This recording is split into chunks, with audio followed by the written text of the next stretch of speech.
Golly, Frankie, it really is nice of you to invite me home with you. I'm really looking forward to it. Oh, you love it, Gomer. You like Italian cooking? Well, just wait till you taste my mama's Italian cooking. Bellissima. Tonight we'll probably have some of her chicken cacciatore. Chicken what? Cacciatore. Go ahead, you can say it. Oh, I could never. Oh, come on. Try. Chicken? How's that so far? No, now, cacciatore. Chicken cacciatore. How about that? Well, you're learning. Cacciatore. Hey, Frankie, how long will it take us to get to your house? Well, it's about a 3-hour ride on the bus, but it's worth it. Hey, we might even have some veal parmesan with cannelloni. Or maybe fettuccine. Or maybe even lasagna. Golly, I hope them things are easier to eat than they are to say. Gomer, you meet the whole family. Everybody will be there. Mama, Papa, my sister Rosa, and a boyfriend Leo, and maybe even Uncle Julio. They always get together on the weekend. Sure sounds nice. Yeah, it is. You know, Gomer, I don't want this to sound like I'm bragging, but I got the happiest family in the world. Oh, that's nice. That's the most important thing, and you should brag on it. Yeah. Gee, they're great. Quando vi sporca? Non ha detto niente? Wait a minute. One person talk at a time, huh? I talk first. Now. Papa, I don't want to talk about it anymore. And let's not embarrass Leo when he comes here tonight. Tonight, but he's always here every night. And when is he going to ask you to marry me? Please, Mama, let's not bring up the marriage thing again. But, Rosa, how long, huh? How long? You're not getting any younger. In another year or two, you're going to be, come si dice sul viale del tramonto? Over the hill. Yeah, over the hill. Mama, it's my life, and I'm not worried. You don't have to worry. I'm worried enough for the two of us. She don't worry. Look, Frankie's coming home for the weekend. Why upset him? Let's not drag him into this. Because he's your brother. Why shouldn't he know how long your Leo is taking to... Mama! She's right, Mama. Basta. Knock off. All right. I won't say another word. All right, no more about you and Leo. When Frankie come, everybody happy, okay, huh? Good. That's good. Straighten up in here. I go look in the stove. Hey, he's here. Hey,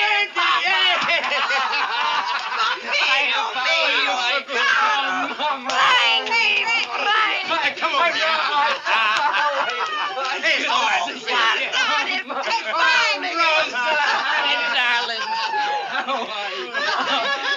Oh, that's sweet, Frankie. How long since you've been home? I was home last weekend. That's right. Oh, now, wait. I brought a friend home for the weekend. This is Gomer Pyle. Gomer, this is my mother, my sister Rosa, and my father. Hey, everybody. Ah, Mr. Gomer Pyle. Benvenuto. Welcome, huh? What's your first name, Mr. Gomer Pyle? Hey, that is my first name, Gomer. Como? Hey, you relation to Perry Como? He's a paisano. No, it's Gomer Pyle. Ma io non capisco. Non ha nome, soltanto il cognome. Any friend of Frankie's. Glad you could come, Gomer. Go on, Gomer. Say it. Listen to this, Papa. Oh, No, go on. well. Buongiorno, everybody, and ciao. Hey, that's a good Italiano, huh? I taught him on the way up. Come on, let's go in. Come on. I think you're getting scared. I'm going to fatten up. Buongiorno and ciao. What'd I tell you, Gomer? Happiest family in the world, huh? What's new, Mama? What's new? You want to know what's new? I'm going to tell you what's... No, you tell him what's new. You know better than anybody what's new. Please, you promised you weren't He's gonna my bring it up. son, and he's... We're going to start that again, huh? Fast, huh? in this house. Mama, what I'm going to do? Hold it. Remember, Mama, he's here to enjoy. Mama, what's going on? Nothing. I promise to say nothing to make you upset this weekend. We're going to laugh and enjoy and have a good time, even though my heart is breaking. Mama, please. Frankie is... I'm not talking to Frankie. I'm talking to Mr. Gomer Pyle. You're not involved. You outside. Mr. Gomer Pyle, look at Rosa. What's wrong with her? Wrong? Has she been feeling sick? Mama. She's feeling fine. Me, I'm the one that's sick. Mama, please. Look, why don't you take Gomer up to his room? Go ahead, Gomer. Pop will show you where your room is. I'll be with you in a minute. Go ahead, Pop. Thank you. Yeah, all right. I'm glad to have met all of you and hope you're feeling better, ma'am. Get this way, huh? All right, Mama. Now, what's going on? Look at the ring on Rosa's finger. There isn't any. Ah, and just because of that dumb fella she goes with. He is not. Frankie, you know Leo. Not like I do. Every night for 2 years he comes here for a free supper. You make it sound like you don't even know why he comes here. Why he comes here is to feed his fat face with lasagna and go home. That's why he comes here. Mama, he loves me. He told me. When was his mouth empty long enough to tell you? Leo will marry me when he's ready. When he's ready for marriage, you'll be ready for Medicare. Oh, Rosa, cara, I want to see you happy and married, and I want to have grandchildren. Mama. All right. You want to waste your time with Leo? Va bene. But if one day I kill myself, you'll know why. Mama, you just... Oh. Mamma, please, what are you doing? Ma queste femmine fanno scipacciole, Madonna. Non so che cosa tempo fare in questa famiglia. Mama. Oh, Frankie, what are we going to do? Come on, sit down. I got to talk to you. That Leo is just breaking your sister's heart. All of that waiting. Well, Mama, what can I do? Maybe you could give him a little hint or something. Well, is he coming to supper tonight? Like every night, please. He just needs a little spintarella. A what? A push. A push. All right, Mama, I'll try.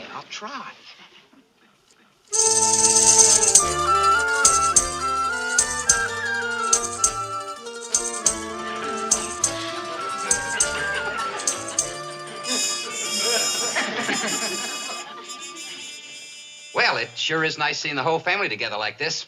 It's a lucky man who has a family. Gives you the feeling of roots, something to work for. You're absolutely right, Frankie. Yeah. Hey, Mama, how long you and Papa been married? 27 years. Oh, that's wonderful, just wonderful. Nothing like marriage, I always say. I say it, too. Me too, if it's the right boy and girl. Boy, you said it. Of course, if it ain't, it can be just awful. That's the reason couples shouldn't rush into these things. Eat, Mr. Gomer Pyle, eat. But it's true. My mama used to always say, marry in haste and repent in leisure. Your mama used to say that? Oh, Mama had a million sayings like that. She had another one that went... Eat, Mr. Gomer Pyle. We talk later. Leo, Mama tells me you got your own butcher shop now. How's business? Pretty good. Oh, that's nice. Your own business, going pretty good. Guess the next thing you'll be thinking about is settling down. I don't know. I owe money on fixtures and things. I gotta take care of that first. You're 100% right. Man's got to settle up before he can settle down, right? Your mama say that, too? That's right. Your mama didn't have no daughters, did she? I didn't think so. Oh, Leo, some bread. Rosa made it. In fact, she made everything. Yeah, no kidding. But I thought you made the dinner, Miss Lombardi. Me? Well, where did you get that idea? Frankie told me. Said you was the best cook in the whole world. Said a feller today might as well stay single. That none of the girls today can cook like their mamas. Did my big mouth son say that? Frankie?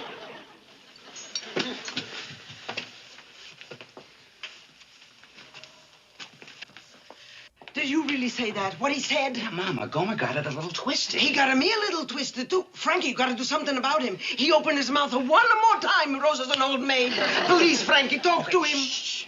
Mama, I'll explain things. Now, look, you go and ask him to come in. All right. Why? Why don't we all go into the other room, sit around, have coffee, talk? After you, Leo. That's a real fine idea. Not you. You see Frankie in the kitchen. He wants to talk to you. Do you want me, Frankie? Yeah, look, Gomer. Look, it's about Rosa and Leo. See, we'd all kind of like to see them get married. Oh, that'd be nice. When's it gonna be? Well, that's just it. See, he hasn't asked her yet. We have to encourage him. So, look, try not to say things like marry in haste, repent in leisure, you know? Or that Mama made the dinner. See, that kind of spoils things. Well, I'm sure sorry. I never meant to spoil anything. Golly. Well, I know you didn't, Gomer. Well, you see, Leo's the kind of guy that needs a little pushing. I mean, that's what we're trying to do. Well, I tell you what I'll do. I'll make up for it. I'll pitch right in and tell him how nice it'd be to be married. Good boy.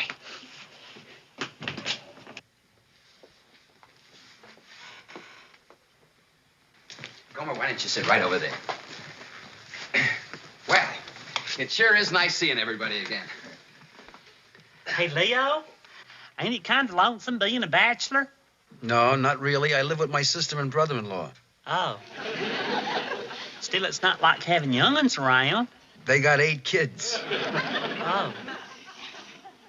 But it's not like having your own home. It is my home. They rent the top floor from me. You mean you got a home and a business? And a car and a color television set. Still, a man wants something else. I don't know what. Seems to me you've got everything. Some cake? Anybody want some cake with the coffee? None for me, Mrs. Lombardi. I gotta be getting home. Thanks anyway. Oh, but it's a very nice cake. Rosa made it. And she really did make the cake. Thanks, but I really gotta go. Gomer, nice meeting you. It's nice meeting you, Leo. Oh, I won't be here tomorrow night. I'm working late at the shop. Frankie, you're looking good. Yeah, leave it. I'll go out with you.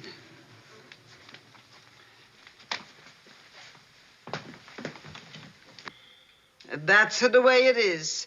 He eats, he goes, he comes back. He eats, he goes, he comes back. But about a wedding, Silenzio. Just seeing that Leo asleep on his feet makes me sleepy, too. Come, Papa. It's very nice. Rosa made it herself. He's gone. Come on. Wait, Mama, it's still early. We're not going to go to sleep so early, are we? What do we got to stay up for? Well, anything? Mama, please. All right, don't say it. I know already. It's a nothing. Papa, let's go. Oh, Mama, wait. Don't go up yet. What are we going to do? Rehearse the wedding march? Mama, but we don't want to go to sleep so early. Hey, how about some music? Gomer sings, you know that? Do a song for us, Gomer, huh? How about it? Well, I hadn't really figured on it. Oh, come on, Gomer. And Rosa, you can follow him on the piano. Come on, Gomer. You know, like you do in the barracks sometimes. Come on. Here you are, Gomer. I do happen to know an Italian song, if you'd care to hear it. Great. Crank it up. Well, okay. Do you know Anna My Core? I think so. Wait, Mama. Come on, Mama. You'll enjoy it. Gomer's got a real nice voice. I know. I heard it. Mama, now listen, you mustn't worry about Leo. Besides, he's not the only fella in the world. Rosa will get a man. Where? When? Who? How? Life I'd give for you. Mama, basta. Andiamo. Wait, Papa. I only live What's that? for What? you. Listen. Anna My Core. A love song. I have but one desire, and it's to love you with all my heart. Come on, Mama. Let's go in and sit down. No. My whole life through. From stars I'll make your crown and kneel before you. I pray you'll take my hand, for I adore you. Open up the doors leading to heaven, a heaven mine and yours, Anna My Core.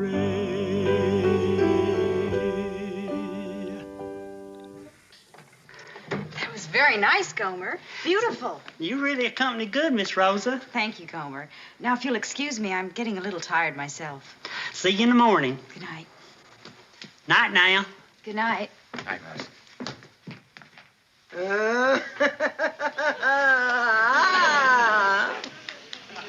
What is it, Miss Lombardi? Call me Mama. You sang that song like you meant it. The answer to a prayer. Now, look, Mama. That's why he said all of those things to Leo. Mama. Sure, he wants Rosa all to himself. That's why. Look, Miss Lombardi. Don't spoil it with talk. Tomorrow we talk. And we got a lot to talk. Papa. Yeah, Rosa made it herself. What's your name, Frankie? She means, Gomer, welcome to the family.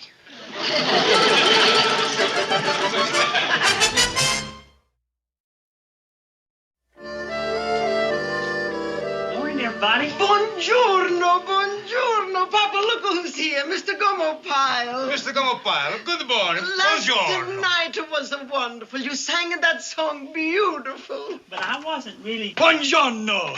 Julio, grazie. Julio. Hey, Julio. Eccolo. That's him? This is your Uncle Julio.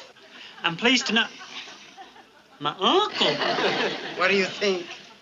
You're right. Just like a John Wayne. Sit down, sit down.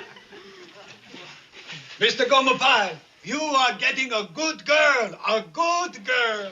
She's getting a good boy. He sings it like a Caruso. Caruso, John Wayne, and a government check every month. Oh, she's getting some package.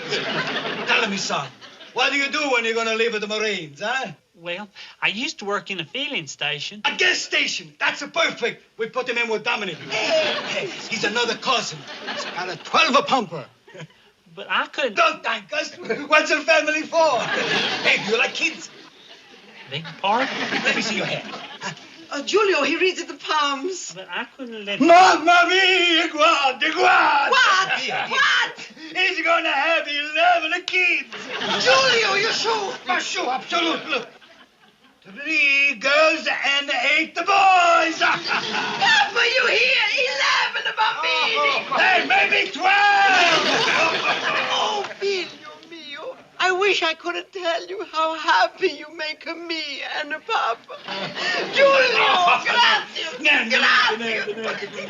Caro fratello, mi hai fatto tanto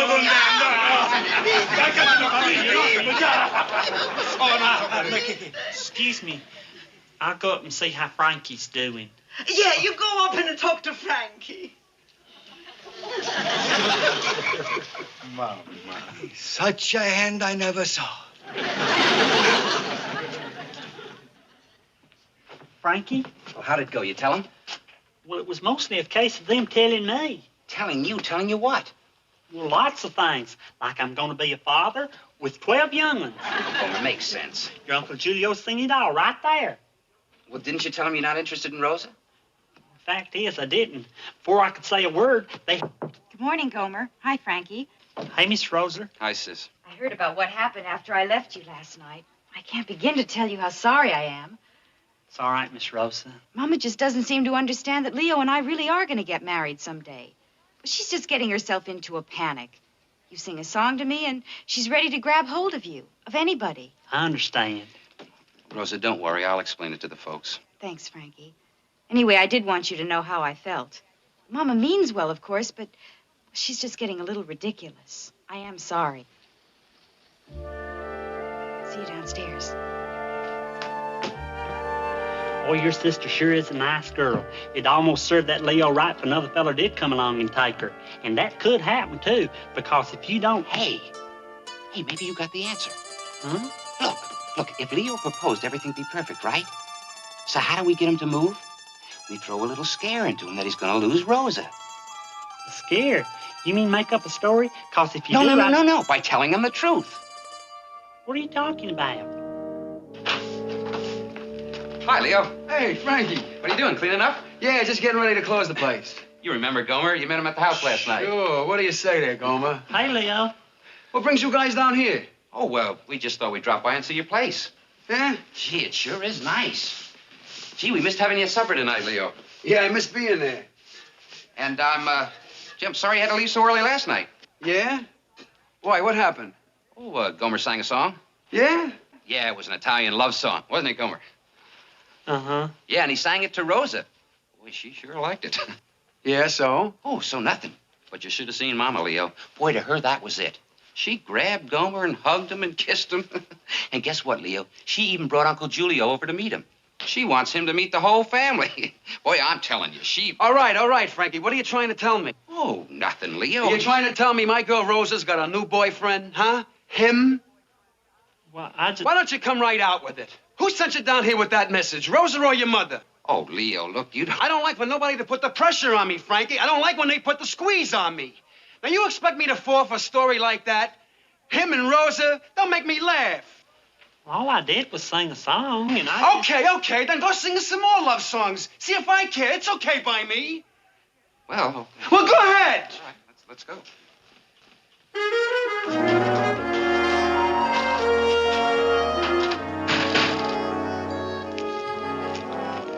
could figure it would backfire like that? Who? Now we've really got some bad news for your mama. Not only is she losing me, but from the way Leo sounded, she might be losing him too. Oh, the house is dark. Everybody's asleep. Well, that's good, because I don't think I could face telling them tonight. Uh-oh. What is it? Oh, I forgot the keys. Well, what are we going to do? Well, we'll just have to ring the bell, wake them up.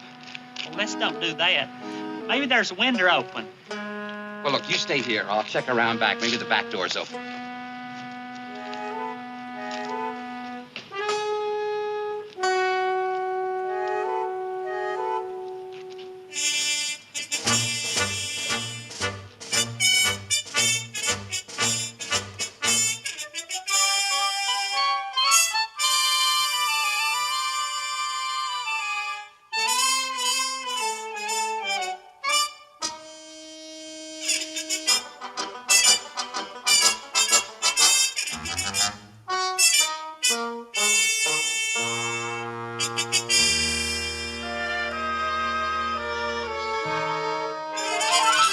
No, you don't.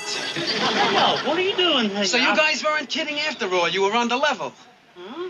I was thinking about what you guys were telling me back in the store, and I said to myself, nah, it can't be. But it's true. But, Leo, I was just going to... You were just gonna go up there and get her, huh? You're gonna elope. Is that what you're gonna do? You're gonna elope with her? Leo, I was just... Well, I got news for you. If anybody's gonna elope with her, it's gonna be me. Do you understand that? But, Leo, I don't think... I'm warning you now, Pyle. Don't try to stop me. I don't care if you are a Marine. When I'm mad, I'm a tiger. Now, get out of my way.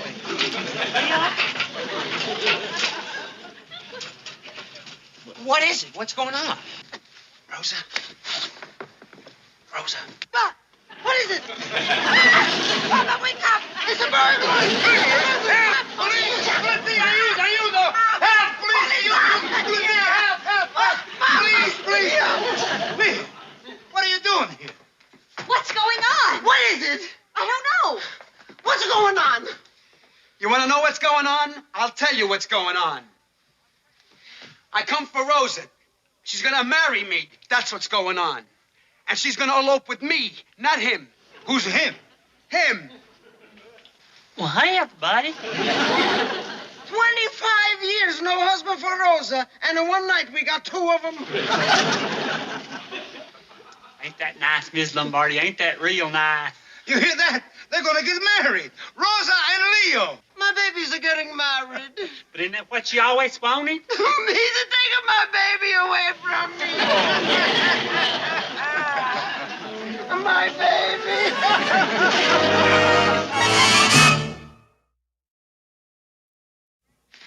That sure was good breakfast, Miss Lombardi. Hey, where's Rosa, Mom? Isn't she up yet? Up and gone an hour ago. She and Leo went looking at furniture. I guess it's going to be all right. Mama, it'll be perfect. Poor Mr. Gomer Pyle. But Rosa could only marry one. She's been going with Leo for 2 years. He was a first. I understand, and the best man won. Oh, you say that, but I know deep in your heart it's different. You're a healthy young man, and it's only natural that you should want to get married more than anything in the world. But don't worry, everything is going to be all right. Don't go away. Good old Mama. She's worried about you suffering. Bless her heart. Mr. Gomer Pyle, I want you to meet Rosa's cousin Gina. She's not married. Why don't you sing her that nice song you know? Frankie, can't you see they want to be alone? Come on. As you were. Okay, now here's something you're all going to be glad to hear, so listen up good. Headquarters has instructed me to inform you that this coming Saturday has been designated open house for this base. Open house? Now, for those of you who don't know what open house means, let me explain. In the interest of good relations with the American taxpayer, Headquarters is anxious for you men to invite your loved ones here to see your base. That means your mothers, fathers, sisters, brothers, anyone close to you that you'd like to invite here to take a look around. Now... Excuse me, Sergeant. What is it, Pyle? What if you don't have a sister? Well, that's tough. Talk to your father about it. That's his problem. Now, what do you want to know? Should you invite your Aunt Bessie, your Uncle Wilfred, your old dog Trey? No, sir, I was just wondering if you'd consider a cousin a loved one. Anybody, Pyle, anybody. You can invite anybody you want, loved or unloved, just as long as they're part of the general public. That means your mothers, fathers, sisters, brothers, I don't cousins. have a sister. I know that. That's the reason I asked you about cousin. Pyle. But this particular cousin's just like a sister. Knock it off. All right. Now, one more thing. I'm supposed to tell you that the wind-up of this open house will be a dance Saturday night. And you can also invite your guests to that dance. Yes, Pyle, you can invite a cousin. Right, Sergeant, or a sister. I thought you said you didn't have a sister. I don't, but if I did have one, I could ask her. See, that's why I asked you about cousins. I do have a cousin, and I was going and that's who I was going to invite down, was my cousin. Who you going to invite down to open house, Steve? A girl. Who else? Did I say a girl? Excuse me, fellas. A goddess. What about you, Gomer? Who's this cousin you're talking about? My cousin Bridie Pyle up in Stockton. She's one kin that I hadn't seen in just ages, and I know she'd like to come down here and visit. And Stockton ain't that far. I wonder who Sergeant Carter's going to invite down to the open house. I know he hadn't got any kin living close by.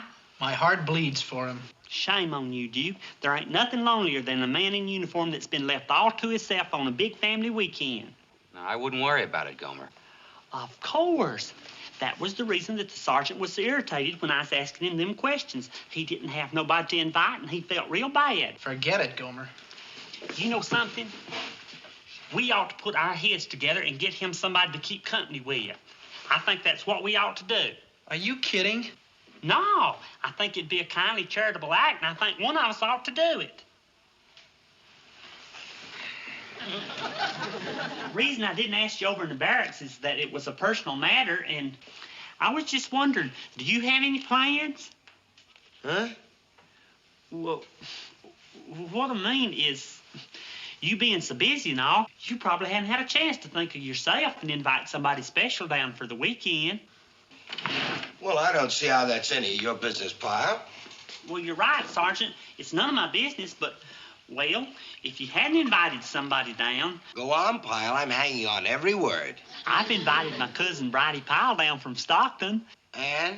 I just thought you might like to know that I'd consider it an honor and a privilege if you'd join me and my cousin for the weekend festivities. Join you and your cousin? Just for companionship and to have somebody to go to the dance with later on. No, Pyle, I don't think so. Well, she's a real nice girl, my cousin Bridie. She's smart and a lot of fun. I remember once when we was kids, she found out I was ticklish right there. Well, from No, seeing Pyle, her- I'm really not interested. She's a real good talker, too, Sergeant. She used to be on the debating team in high school, but she had to give it up. She broke out every time she had to speak in public. Pyle, I said no. Now knock it off. She knows a little bit about military life. She was in the Girl Scout. Out, out, out, out, out, out, out, out. Did you hear that? That knucklehead actually wants to fix me up with his cousin. Can you believe it? No kidding. Yeah, can you imagine what she looks like? I wonder if she wears shoes. Don't laugh, Sarge. Sometimes guys that look like Pyle have beautiful relatives. Yeah, I can see it. There's only one thing worse than Pyle as a man. That's Pyle as a woman. And with no shoes.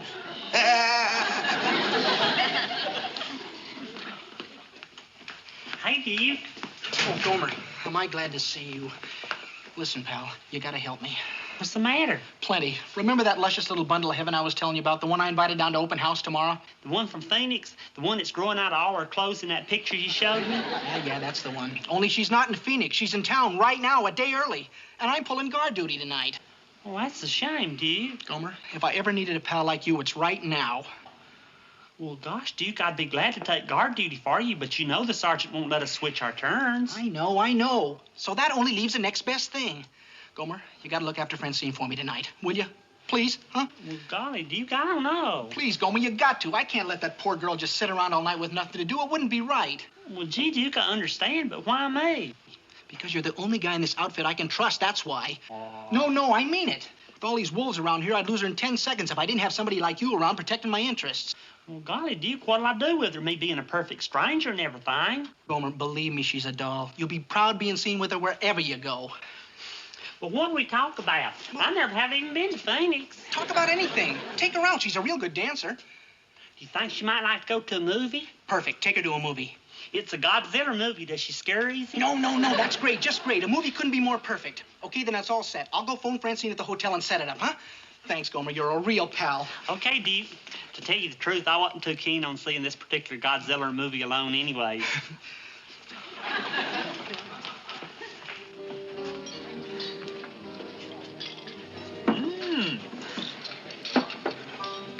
How'd you like the movie, Miss Francine? Well, I thought it was entertaining. How about you? Oh, I liked it. Wasn't as scary as I thought it'd be, though. Either I'm getting older or them Godzilla movies just ain't as scary as they used to be. Well, I enjoyed it. Listen, I want to thank you for filling in for Duke tonight. I don't see how I could have made such a silly mistake and come a day too early. Oh, we're glad to have you, ma'am. Well, thank you.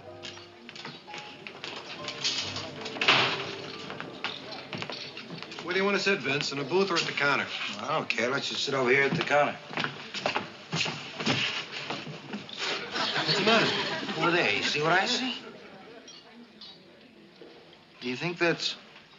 No, couldn't be. Just couldn't be. Pyle's cousin. Who else? Maybe it's a date. Are you kidding, Pyle, with a date like that? No, you were right. You guessed he'd have a relative like that. And you were wondering if she wore shoes. She's got shoes, stockings, and a dress. Yeah, and they all fit so nice. How do you like that? You know what I am? A boob, a prize-winning boob. One look at the law of averages should have told me Pyle had to come up with a winner. It never fails, does it? I should have known. Our family is entitled to only one Gomer. Everybody else has to be good-looking. There's your proof, right over there. It figured. It just figured. When I think of how he stood there pleading with you to take her out, and you... Yeah, don't rub it in. Okay, so nothing's lost. Why don't you go over there and introduce yourself to her? I'm sure Pyle still wants you to meet her. No. Well, what's the matter? That's the way you do it, huh? Well, what's wrong? You know what you don't have, Boyle? You don't have any shrewd about you. If I went over there now, even a knucklehead like Pyle would see through me like a window. I'd be exposed as a hypocrite.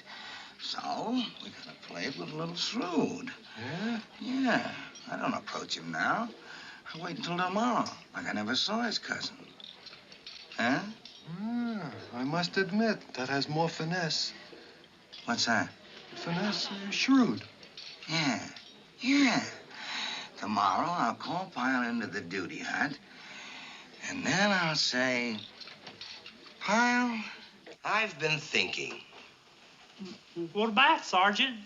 You know, about what you said yesterday, about wanting me to meet your cousin and join you for the open house. You have? Uh-huh. And you know what, Pyle? You touched me. You touched me right here. I mean, it ain't every guy that thinks enough of his top kick that he wants him to meet his loved ones. And I meant every word of it, Sergeant. Honest, I did. Yes, sir. There was a lot to what you said, Pyle. I mean, the more of your relatives I get to know, the more I'll know about you. And that's my job as a platoon leader, to learn as much as I can about each and every one of my men, huh? Golly, that's a wonderful thought, Sergeant. It's just that I was so busy with my work yesterday, I really didn't have time to give it any thought. Oh, that's all right, Sergeant. I understand. I'm glad, Pyle, real glad. Because the fact of the matter is, I would like to meet your cousin, just like you suggested. You would? In fact, I feel obligated. That is, if it ain't too late. Oh, no, it ain't too late, Sergeant. We'd enjoy having you join us. That's good. That's good. I'll tell you what, Sergeant. At the big dance tonight, I'll bring Cousin Bridie over to you and make all the introductions. Oh, the dance tonight, huh? Yeah, well, I think I can make it. Well, it'll be an honor and a privilege if you do. You know, I really should spend time with the relatives of all my men. But at least let me start with your cousin. By the way, what does she look like? Well, No, don't tell me. Let it be a surprise. Anyway, what difference does it make what she looks like? Right, Sergeant. Yes, sir. Okay, Pyle, you're on. And remember, I ain't making no other plans. Okay, Sergeant, and thank you.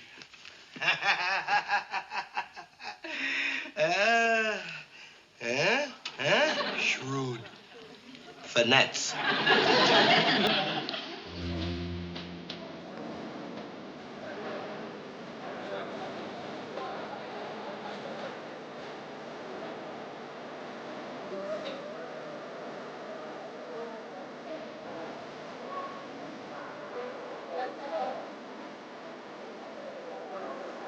How'd I look, boy?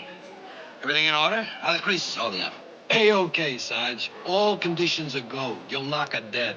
Naturally. Hey, you look just right for a guy who's going to learn about one of his men from a cousin. Huh? Oh, yeah.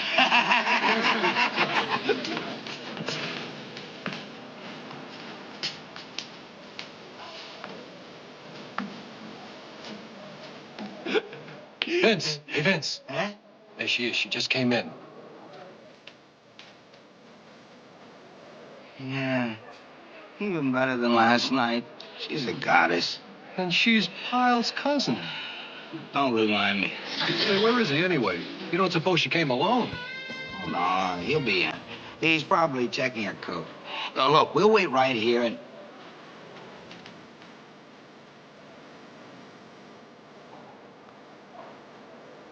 How do you like that? You had Slater take his cousin out instead of me. Can you believe it? Well, it doesn't sound like Pyle. It sounds. He double-crossed me is what. Hey, Slater.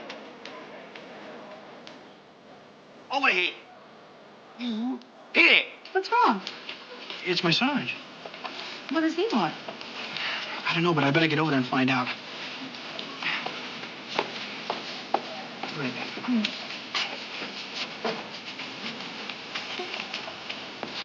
What's up, Sarge? You tell me, Slater. You tell me. I want to know what you're doing with that girl. That's my date. Yeah? And how much finagling did you have to do with Pyle to get him to turn her over? Oh, what's he got to do with it, Sarge? Don't play dumb, Slater. That's Pyle's cousin. What are you doing horny in? Well, Sarge, there must be some mistake here. That gal's Francine Gorski, an old girlfriend of mine. Huh? Yeah, I paid her car for all the way from Phoenix. She's my date for the open house. But I saw Pyle out with her last night. What was he doing out with her? Oh, wait a minute, Sarge. Francine was with Gomer last night, but he was just looking after my investment for me while I was walking guard duty. But that's my date. Cute, huh, Sarge?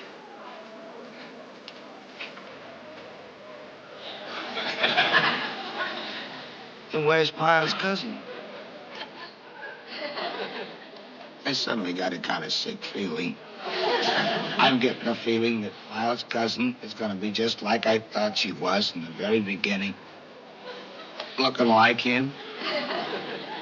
And with no shoes.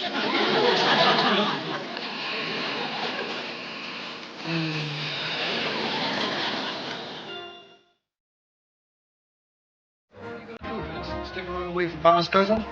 Are you kidding? I'm leaving. Well, wait a minute, Sarge. What about the theory? Remember the law of averages? Forget it. The only law I want to remember right now is the first law of nature, survival of the fittest. Yeah, but suppose the theory is right. Suppose Pyle's cousin turns out to be a winner after all. Why run? Wait and see. Yeah, maybe you're right. The least I can do is give it a chance. Why not? Yeah. I can just keep a sharp lookout from over here. If she turns out to be what I think she is, then I can leave.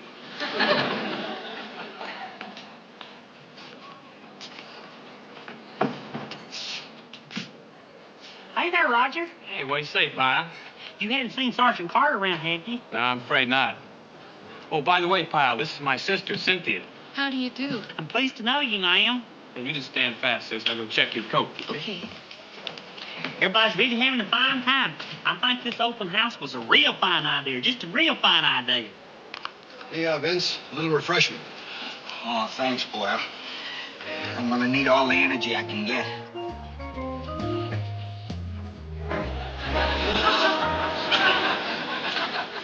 Speechless. 100% deaf, dumb, and speechless. Holy smoke. Well, what do you think of the theory now, huh? See? That's Pyle's cousin. And that's more like it. Hey, Sergeant Carter? Excuse me, ma'am. There's my sergeant. I've been looking all over for him. Oh, he's something I'll never survive the introduction. I gotta get out of here. Excuse me, Corporal, didn't I just see you talking to the sergeant? Yeah, but he had to go. Well, do you happen to know where he went? Well, he suddenly remembered he wanted to check the area. Yeah, that's it. He wanted to check the area. Is he coming back? I don't know, Pyle. He might. Then again, he might not. Well, that's too bad. I wanted to tell him that my cousin's bus from Stockton was going to be a little late. You mean she isn't here yet? Well, that's what I wanted to tell the sergeant, that her bus was going to be delayed. But that girl I saw you standing with over by the entrance, who was that? Oh, that's Private Morrissey's sister. Her name's Cynthia. She's real nice, too. Oh, yeah. Real nice. Well, I better go see if I can find the sergeant and see if he's coming back. He'll really be disappointed if he don't get to meet Cousin Bridie. Yeah. Vince!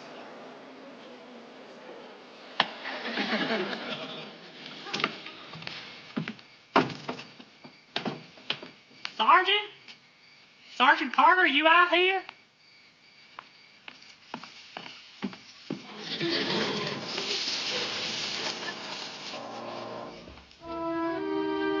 Sergeant? Sergeant Carter?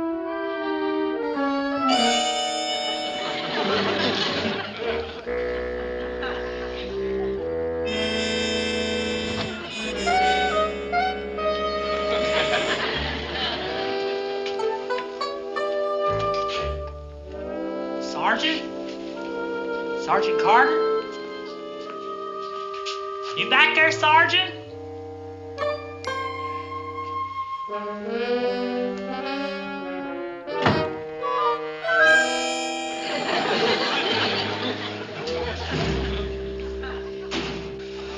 I wonder what's happened to Cousin Bridie. She should have been here by now. Don't worry, Gomer. She'll show up. And she'll have a lovely time, too, sergeant or no sergeant. Well, I sure hope so. Well, I better go stand by the door so she can recognize me better. Last time she seen me, I wasn't full grown. Honey, what say we have another go at the Life Fantastic? Love to.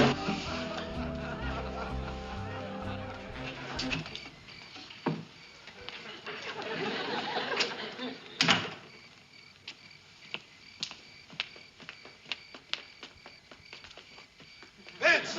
Hey, Vince, it's me, Boyle. Oh, it's you.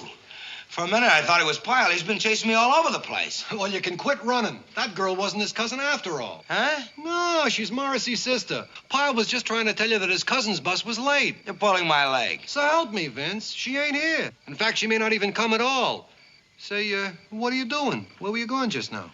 I just thought I'd go into town for a while. You know what? Now it's beginning to bug me. I'm curious. Huh? What does Pyle's cousin look like? Is she pretty? Ugly? What? Yeah. You know what I'm going to do? I'm going back to that dance to find out. The law of averages? Who knows? But this time I'm going to play it safe. Real safe.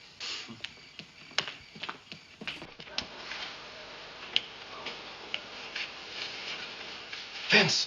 Hey, Vince. What?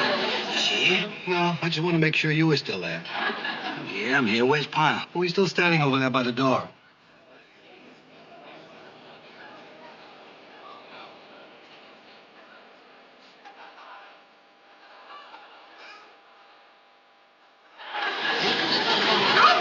Can't get over how much you've changed. Golly, you've changed too. You really changed. And just think, just a few short years ago, you was getting into the picture show with me for half price.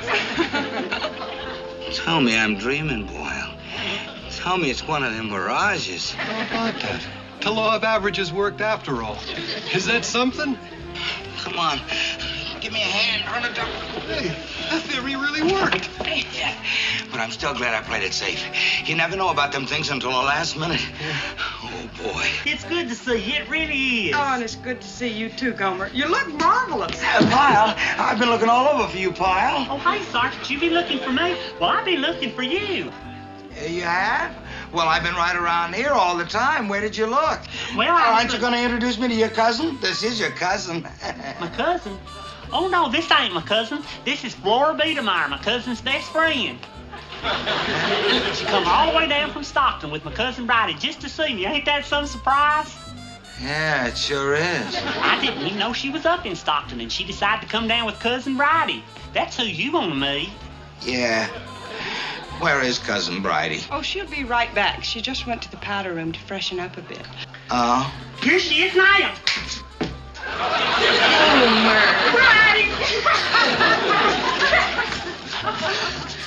Come here. I want you to meet my sergeant, Sergeant Carter. He's really been looking forward to meeting you. How do you do? I wrote Cousin Bridie all about you, Sergeant, so she knows exactly what a fine person you are, just like you was old friends. That's nice of you, Pye. Real nice. So you're Gomer Sergeant.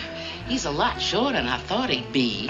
Just listen to me spouting off here like I was a regular matchmaker or something, when I ought to be letting you get acquainted out there on the dance floor. Go on, Sergeant.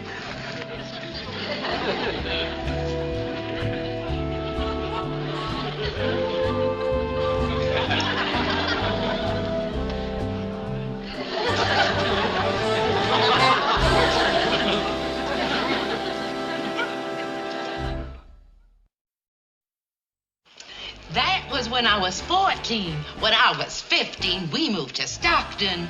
Daddy bought a farm there. Well, I didn't think I was gonna like it there, but I did. Of course, high school, that was the most fun. In my second year, I was elected president of the 4-H club. Well, we just had all these projects to do, and you know what I think is my project? Excuse me, Bridie. What do you say I get us some more punch, huh? I'm just dying of thirst. What, with the smoke and all?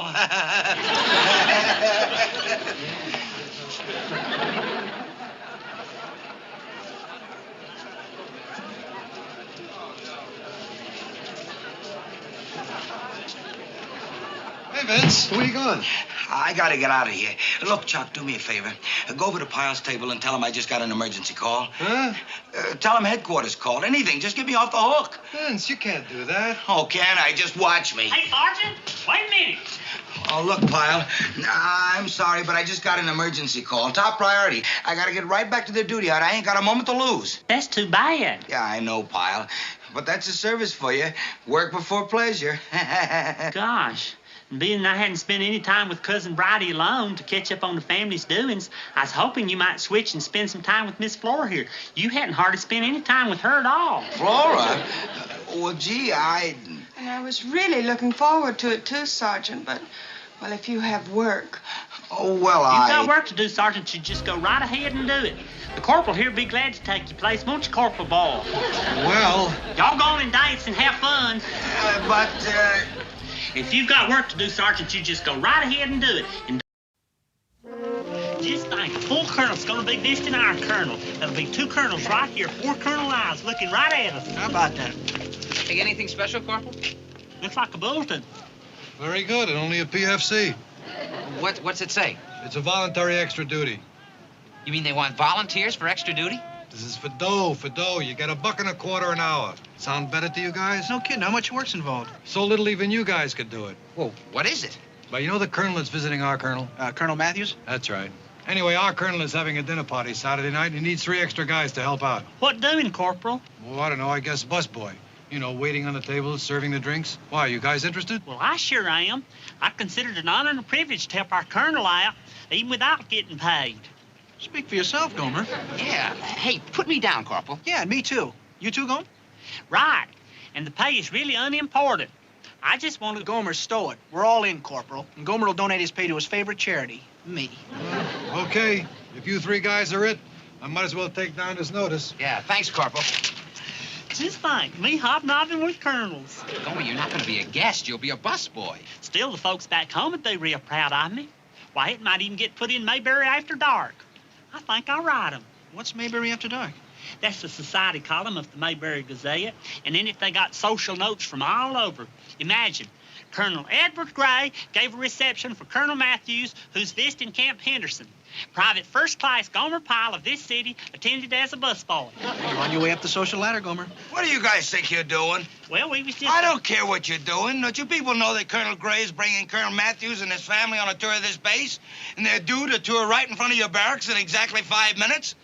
Well, what are you standing around for? Move it! Right, Sergeant. Right, Sergeant. Hey, Sergeant. You hear me, Pyle? Get going. Right, Sergeant, but first I wanted to tell you about that detail I signed up for. Huh? That there voluntary duty detail for the Colonel's party. Me and Duke and Frankie signed up for it. You're kidding, Pyle. You didn't. Uh-huh. Why, Sergeant? Why? I'm in charge of that detail, that's why. You are? Then we'll be busing together. How about that? Surprise, surprise, surprise. Knock it off. You haven't been picked yet.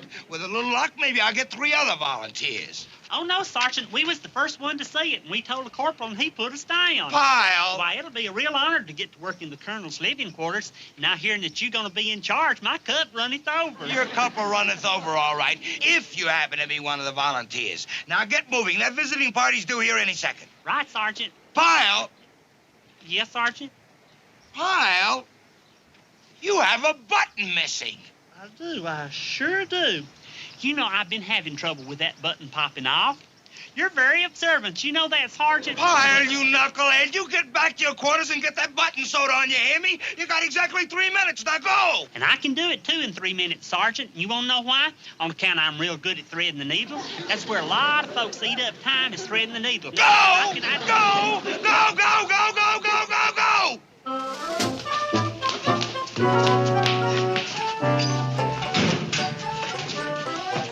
Sewing kit, sewing kit, sewing kit. Gomer, what are you doing? We're supposed to be falling in outside right about now. Sewing kit. What are you gonna do? This is no... Shh, I only got 3 minutes. Needle, needle, needle, needle, needle. Needle. You're gonna sew? Now? Button, button, button. Gomer, you gotta be kidding. All right, fall in, on the double, on the double. All right, you people, move it, move it. Let's go, move it, move it, move it. Come on, dress it up. Pyle, will you get out of here? All right, come on. Tape up. Eddie! Hey, Sergeant, I did it. Wonderful. I almost didn't do it, though. I only had time to sew it through once, but it'll do for temporary. Here they come, Pyle. Fall in. Come on, move, move, move, move. Head! Head!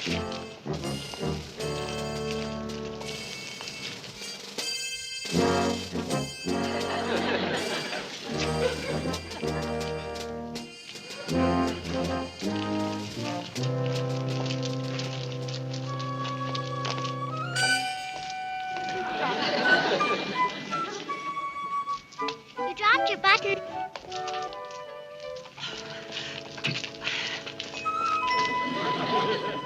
Pyle, when you're at attention, you don't button buttons and you don't wave at little girls.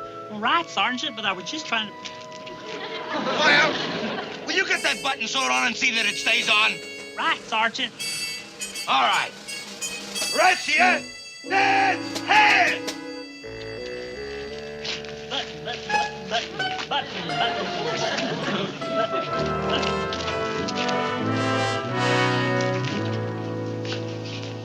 Here, Vince. What's that?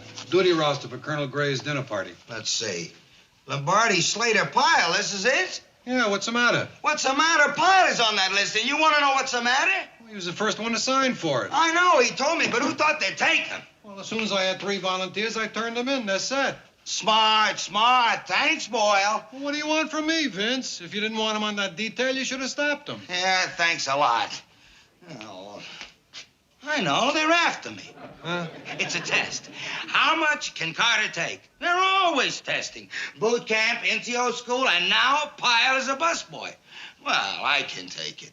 I was in Korea. I think I can take this. Come on, Vince. You're making a big deal out of it. It's only one guy at a dinner party for a couple of colonels. No. I gotta stop it. It's like watching an accident that's about to happen and not doing anything. Well, what are you gonna do? I'm gonna stop it. I'm gonna stop this accident that's about to happen. That's really all. I just wanted to see you men and make doubly sure you were aware of your responsibilities for this evening. We certainly are, sir. Good. And, sir, even though this duty calls for extra pay, I consider it an honor and a privilege just to serve. The money's really unimportant. Well, that's a generous attitude, Private. The fact is you are performing a voluntary duty, and you're entitled to something for it. Come in. Yes, Sergeant? Oh, I'm sorry, sir. I didn't realize the colonel was busy. I can come back later. No. I'm glad you stopped by. I think these men will be fine for the dinner party tonight, and since they're members of your platoon, I'm certain you can vouch for them. Yes, sir. Fine. I'll see you men at my house later.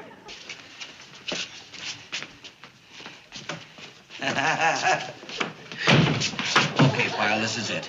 So you are picked. Just remember one thing. I'm gonna be watching you. I'm gonna be watching you real good. Oh, I appreciate that, Sergeant. Don't you hesitate to tell me if I do something wrong. Okay, you guys, hustle it up. And Pyle, you be careful. I'm watching you. Right, Sergeant. I wish he'd quit telling me he's watching me. Makes a person nervous to be watched all the time. Just be careful, he's watching you. Well, now you're doing it. Knock off the talk. Work. Just keep your eye on what you're doing. Come on, you guys. I'll show you where that stuff goes.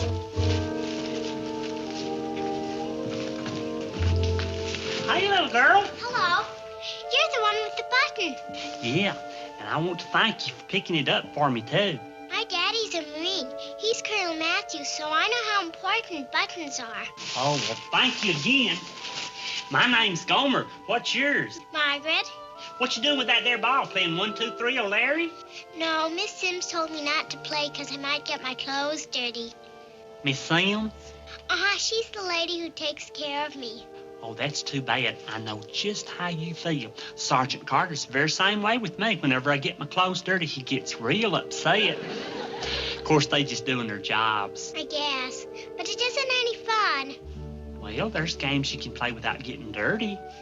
Oh, it doesn't matter. There's nobody to play them with. Oh?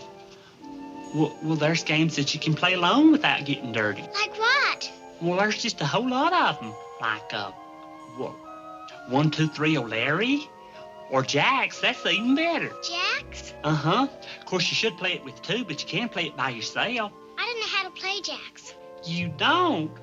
Well, I thought all little girls knew how to play Jacks. Here, I'll show you. But, uh-oh, we don't have any Jacks. Well, maybe we can use something around here. I'll look in here and see if I can find something we can use for Jacks.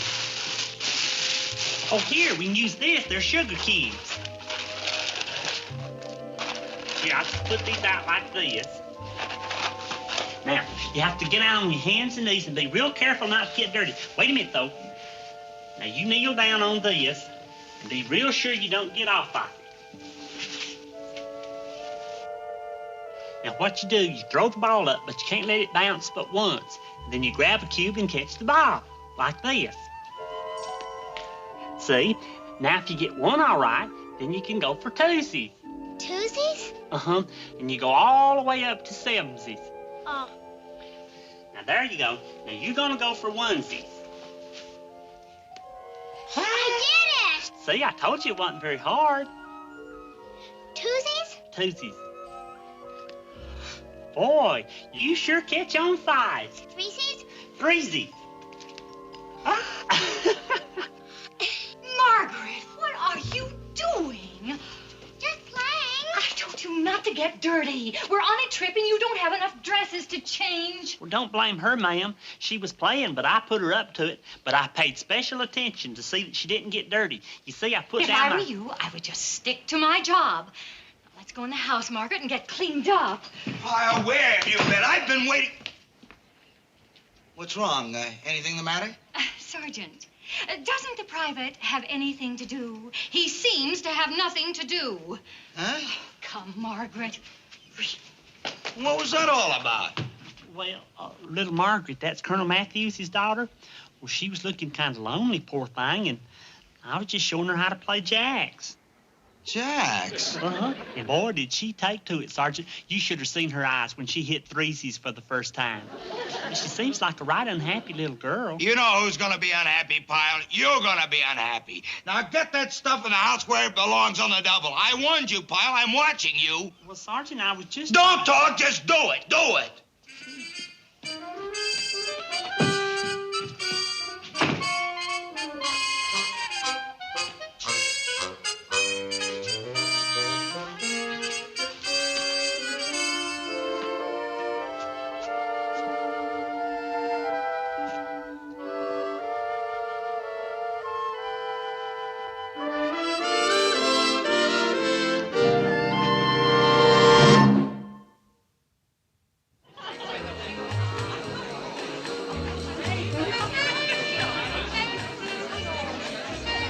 Everywhere you look, brass and brass's wives. Hey, do you see Colonel Matthews?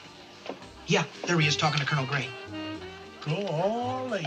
The two colonels out there talking, and me right here in the kitchen. Boy, if Mayberry could only see me now. Watch it. Here comes Sergeant Carter.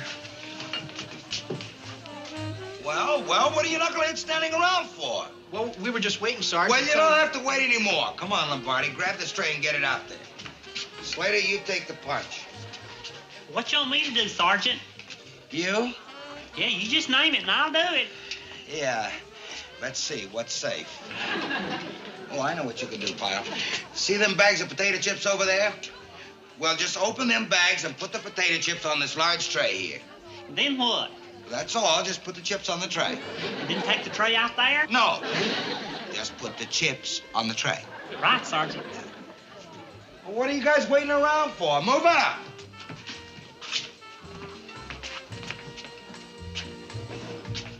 Just put the chips on the tray, that's all.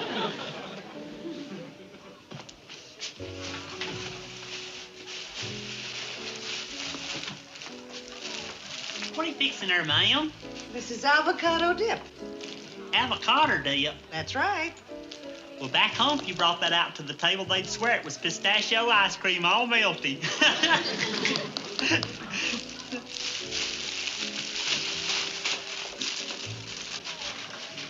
Hi, Gomer. Hey, Margaret. Golly, don't you look pretty? Thank you. I just came down to tell you. I'm sorry for getting you in trouble before. Oh, no, I'm sorry. I'm the one that got you in trouble. What you doing? I'm putting these here potato chips on this tray. I guess it's to dip in that there bowl of avocado dip. Oh. Tell the truth, though, don't that look just like pistachio ice cream all melty? It looks good. You want some? Is it all right? I don't think they miss a little bit. There you go.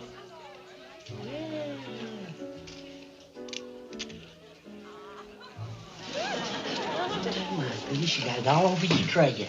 Oh, Miss Sims will be mad. Well, we'll just wipe it off before she sees it. Margaret. Oh, I'm sorry, Miss Sims. Oh, it's your clean dress. It'll wipe right off, ma'am. I'm sorry, so I can be, ma'am. What's going on here? Now what did he do? Why don't you ask the private? Just for this, Margaret, you're going to have to stay in your room. Now, come along. But, ma'am, she shouldn't get punished. Pyle. But, Sergeant, she shouldn't get punished. It was an accident. It wasn't nobody's fault, honest. Pyle, what is this, huh? What is it, a conspiracy? Yeah, that's it, a conspiracy. First, you get the youngest member of the family, and you work all the way up to the colonel. You're out to destroy us all, aren't you? I'm not, Sergeant. Then get cotton or I'll throw you out of here. Did you empty them potato chips like I told you? Well, I was Do it!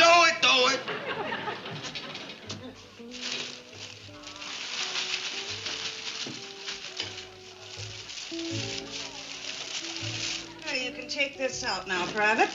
Ma'am? You take the tray and pass it around. Yes, ma'am.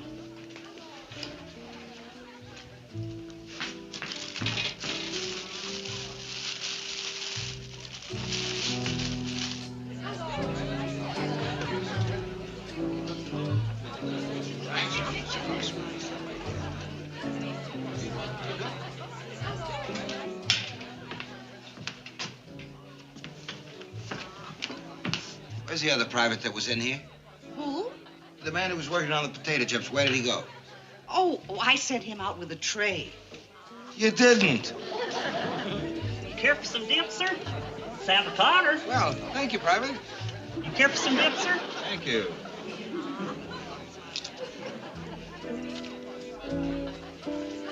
Care for some more, sir?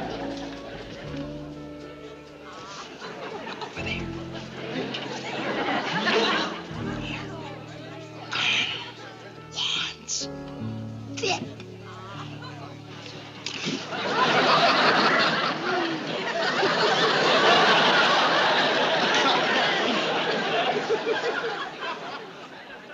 I'm sorry, sir. Let me get you a towel. I'm sorry, sir.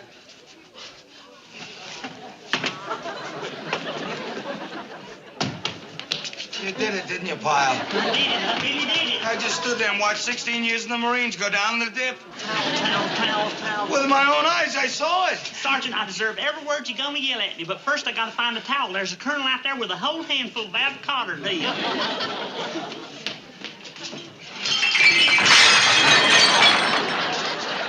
please, Sergeant. Can I pick it up when I come back? You're not coming back. Get out of here. Get out of this house and stay out. Get out of here before they declare this place a disaster area. Out, out, out, out. Out!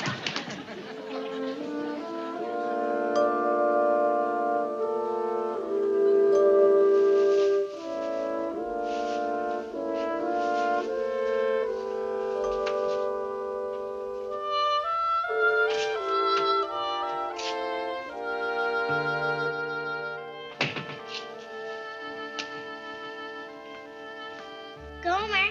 Hey, Gomer. Hey, Margaret. Is the dinner party over? No. Then why are you leaving? Well, it's over for me. What? Well, my work's finished and I got to go. Oh, I'll see you, Margaret. Gomer, Huh? I won't see you anymore. I'm leaving tomorrow. You are? Uh-huh. We're going to Hawaii for a while. Can't you come up and say goodbye? Well, I really shouldn't. Oh, just for a minute. I won't see you again, please. Well, I don't guess a minute'll hurt. My. And here's Mommy and Daddy and me in Paris. Well, I'll be. And here we are in Bangkok. That's in Thailand. Well, boy, you sure get around a lot for a young'un. I bet you have fun. Well, not all the time. Huh? You see, Daddy has to go to a lot of meetings and gatherings and things, and I have to spend a lot of time with Miss Sims. Oh. Miss Sims is nice, but she doesn't know how to play games. Most grown-ups don't know how to play any fun games. Except you, Gomer. You know how to play games and everything. That's why I'm glad you could come up and visit with me before I go away. Well, I'm sure glad I could come, too. Hey, look at all them records over there. Are they yours? Uh-huh. Well, why don't we pick out a cheering up record on account I think we both could use some cheering up. Okay? Hey, here's a good one. Get it on.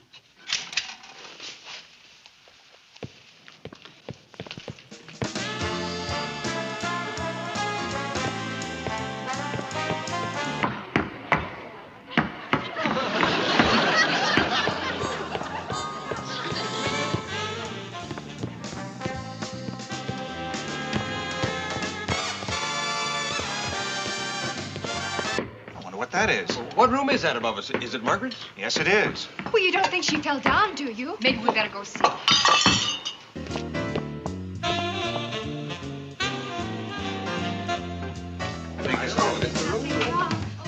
Dear, are you all right? We heard the noise. Is anything wrong, sir? Pyle? What's going on, Private? Well, we was just playing some records and... Sergeant, did you give this man permission to come up here? No, sir. With the colonel's permission, I'll get him back to his quarters. I'll have him confined if the colonel wishes. No, don't! It's not Gomer's fault. I invited him to come up here. Daddy, please don't let them do anything to Gomer. Please. We were having fun because Gomer knows how to play games that most grown-ups don't even know how to play. And he knows how to dance and sing songs, and he's my friend. Ed, now, I realize this is your base, and I don't want to interfere, but if you could see your way clear to... You don't want him punished? Well, actually, he didn't disobey any orders, and outside of being a pretty rotten busboy, Sure. Well, you see, Ed, we travel a great deal, and Margaret doesn't have a chance to make many friends, and when I see her having a little fun... I understand. Yeah, you know, maybe he should become commended. He was actually entertaining her. Shall I take him, sir? Oh, certainly not. Private, thank you. Thank you for Margaret and for us. Oh, thank you, Daddy. Sergeant, he's a good man. Yes, sir, a good man. He's a very good man.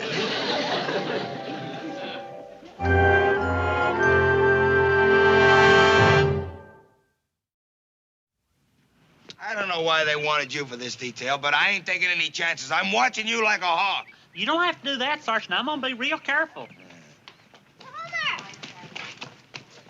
Oh, hey, Margaret. Guess what? I got you a going away present on account of your going away. It's real jacks. I got them at the PX. I never thought they'd have them there, but sure enough, there they was. Oh, boy, thanks, Gomer. Do you think we can try them real quick? I guess so. Now, wait a minute. Put this down for you. Be real careful now. Now, it's my turn to go for threesies. Precisely. Jack's wildcard Maverick and his pack of 7C scoundrels. They're already halfway to a mutiny. If I put them in charge of Azure Atoll, they'll run wild. Potel Mose Yule Melka. They'll turn this place into a tiki bar within the hour. And when Ironstone arrives, he won't see my failures, he'll see Maverick's insanity. Maverick will be dishonorably discharged, and I'll be the tragic, ailing hero who tried to maintain order from his deathbed. Vane stood up, then suddenly remembered to look frail. He collapsed back into his chair with a theatrical groan. Call the medics, Thorn. Tell them I've been struck down by a tropical malaise. Hurry, it's the supreme sacrifice. Chapter 2. The Fox in the Henhouse. Major Jax Maverick was a man of leisure who happened to own a very fast boat. His team, the 7C Scoundrels, operated the Interceptor 7-3, a vessel that was technically property of the Alliance, but functioned more like a floating lounge.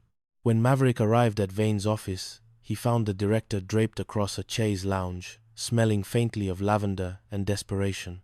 "Oh, Maverick," Vane wheezed, clutching a damp cloth to his forehead. "The tests. They're inconclusive. But the pain, it's like 1,000 tiny crabs are line dancing in my intestines." Maverick, wearing a tactical vest over a floral Hawaiian shirt, leaned over. "Gee, Sterling, you look terrible. Have you tried eating something that isn't made of pure spite?"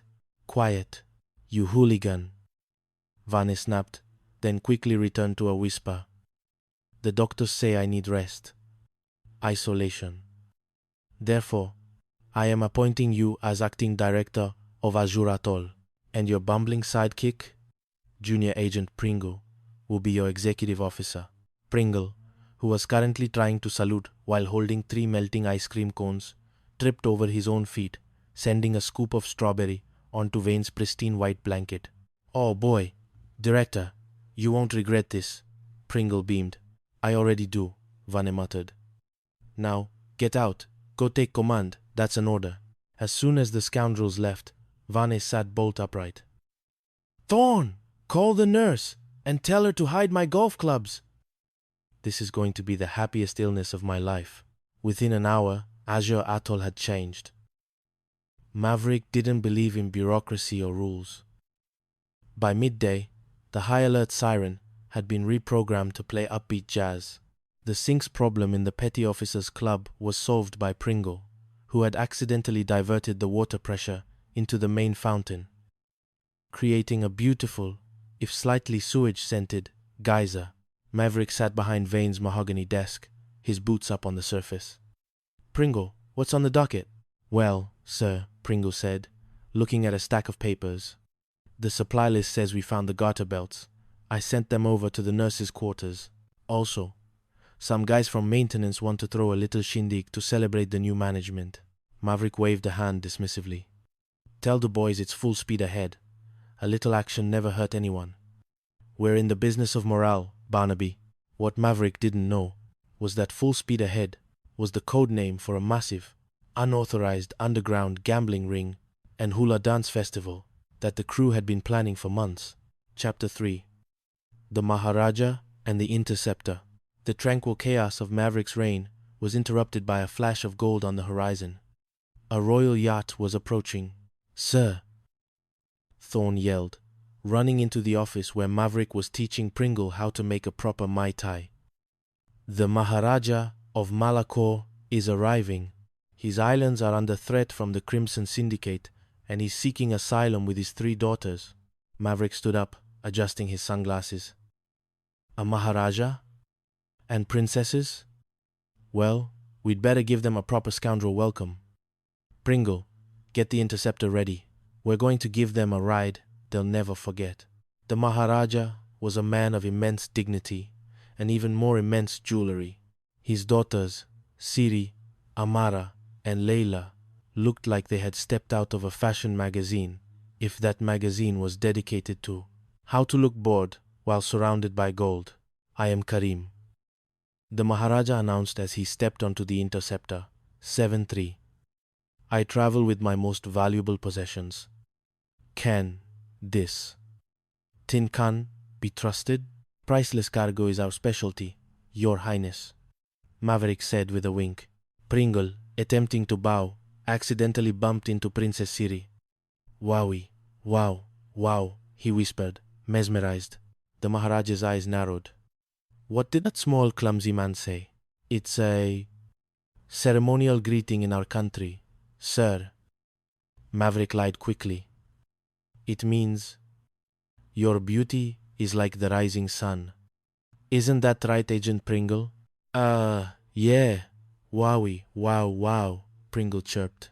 The Maharaja seemed mollified, especially when Maverick allowed him to take the wheel of the interceptor. The sight of a bearded monarch screaming with joy as he bypassed the safety governors of a multi-million-dollar interceptor boat was one for the history books. However, back at the hospital, Vane was fuming. He had been watching through binoculars. He's letting the Maharaja drive? He's going to sink the royal family. Thorn, is the arbiter here yet? His plane just landed, sir. Arbiter Ironstone is on his way, Vane cackled. Excellent.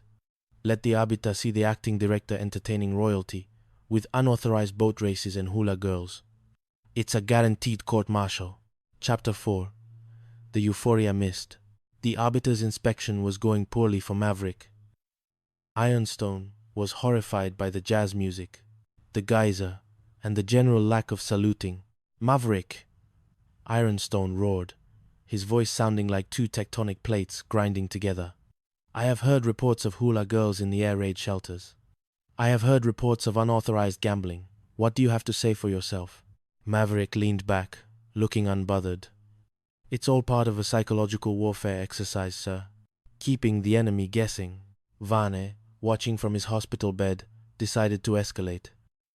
He knew Maverick's crew had a secret stash of Euphoria Mist, a high-grade laughing gas used for non-lethal crowd control. He planned to release it in the main office during the arbiter's final hearing, making Maverick and his men look like dragado lunatics. But Pringle, in his infinite clumsiness, had swapped the canisters. As Vane sat in the office, waiting for the arbiter to begin the hearing, Pringle and the scoundrels sprayed the shrubs outside Vane's window, claiming they were fighting tropical fruit flies. The gas didn't go into the office.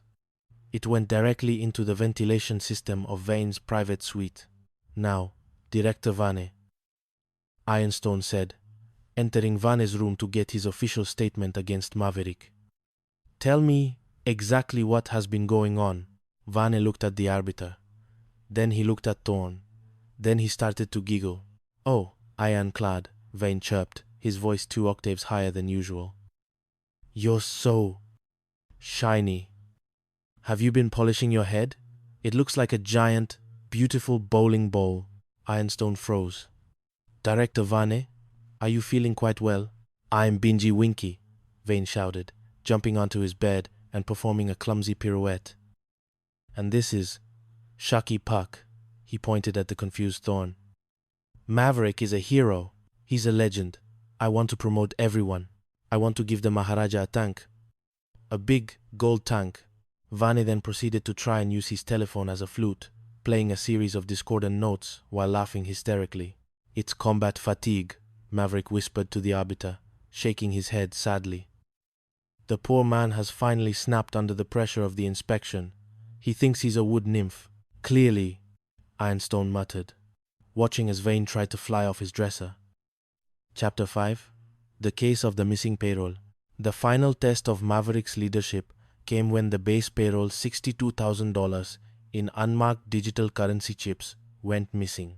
Vane, having recovered from the gas and more determined than ever to ruin Maverick, had set a trap. He had marked the chips and accidentally left his wallet near the scoundrel's favorite hangout. He was certain they would steal it. "I've got them now, Thorne," Vane whispered, lurking in the bushes.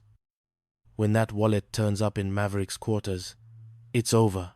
But a new player had entered the game, Rex. Rex was a 3-meter-long monitor lizard that the scoundrels had adopted as a mascot. Pringle had trained Rex to fetch things, mostly by using his mother's homemade peanut butter as a reward. When Vane dropped his wallet, he didn't count on Rex.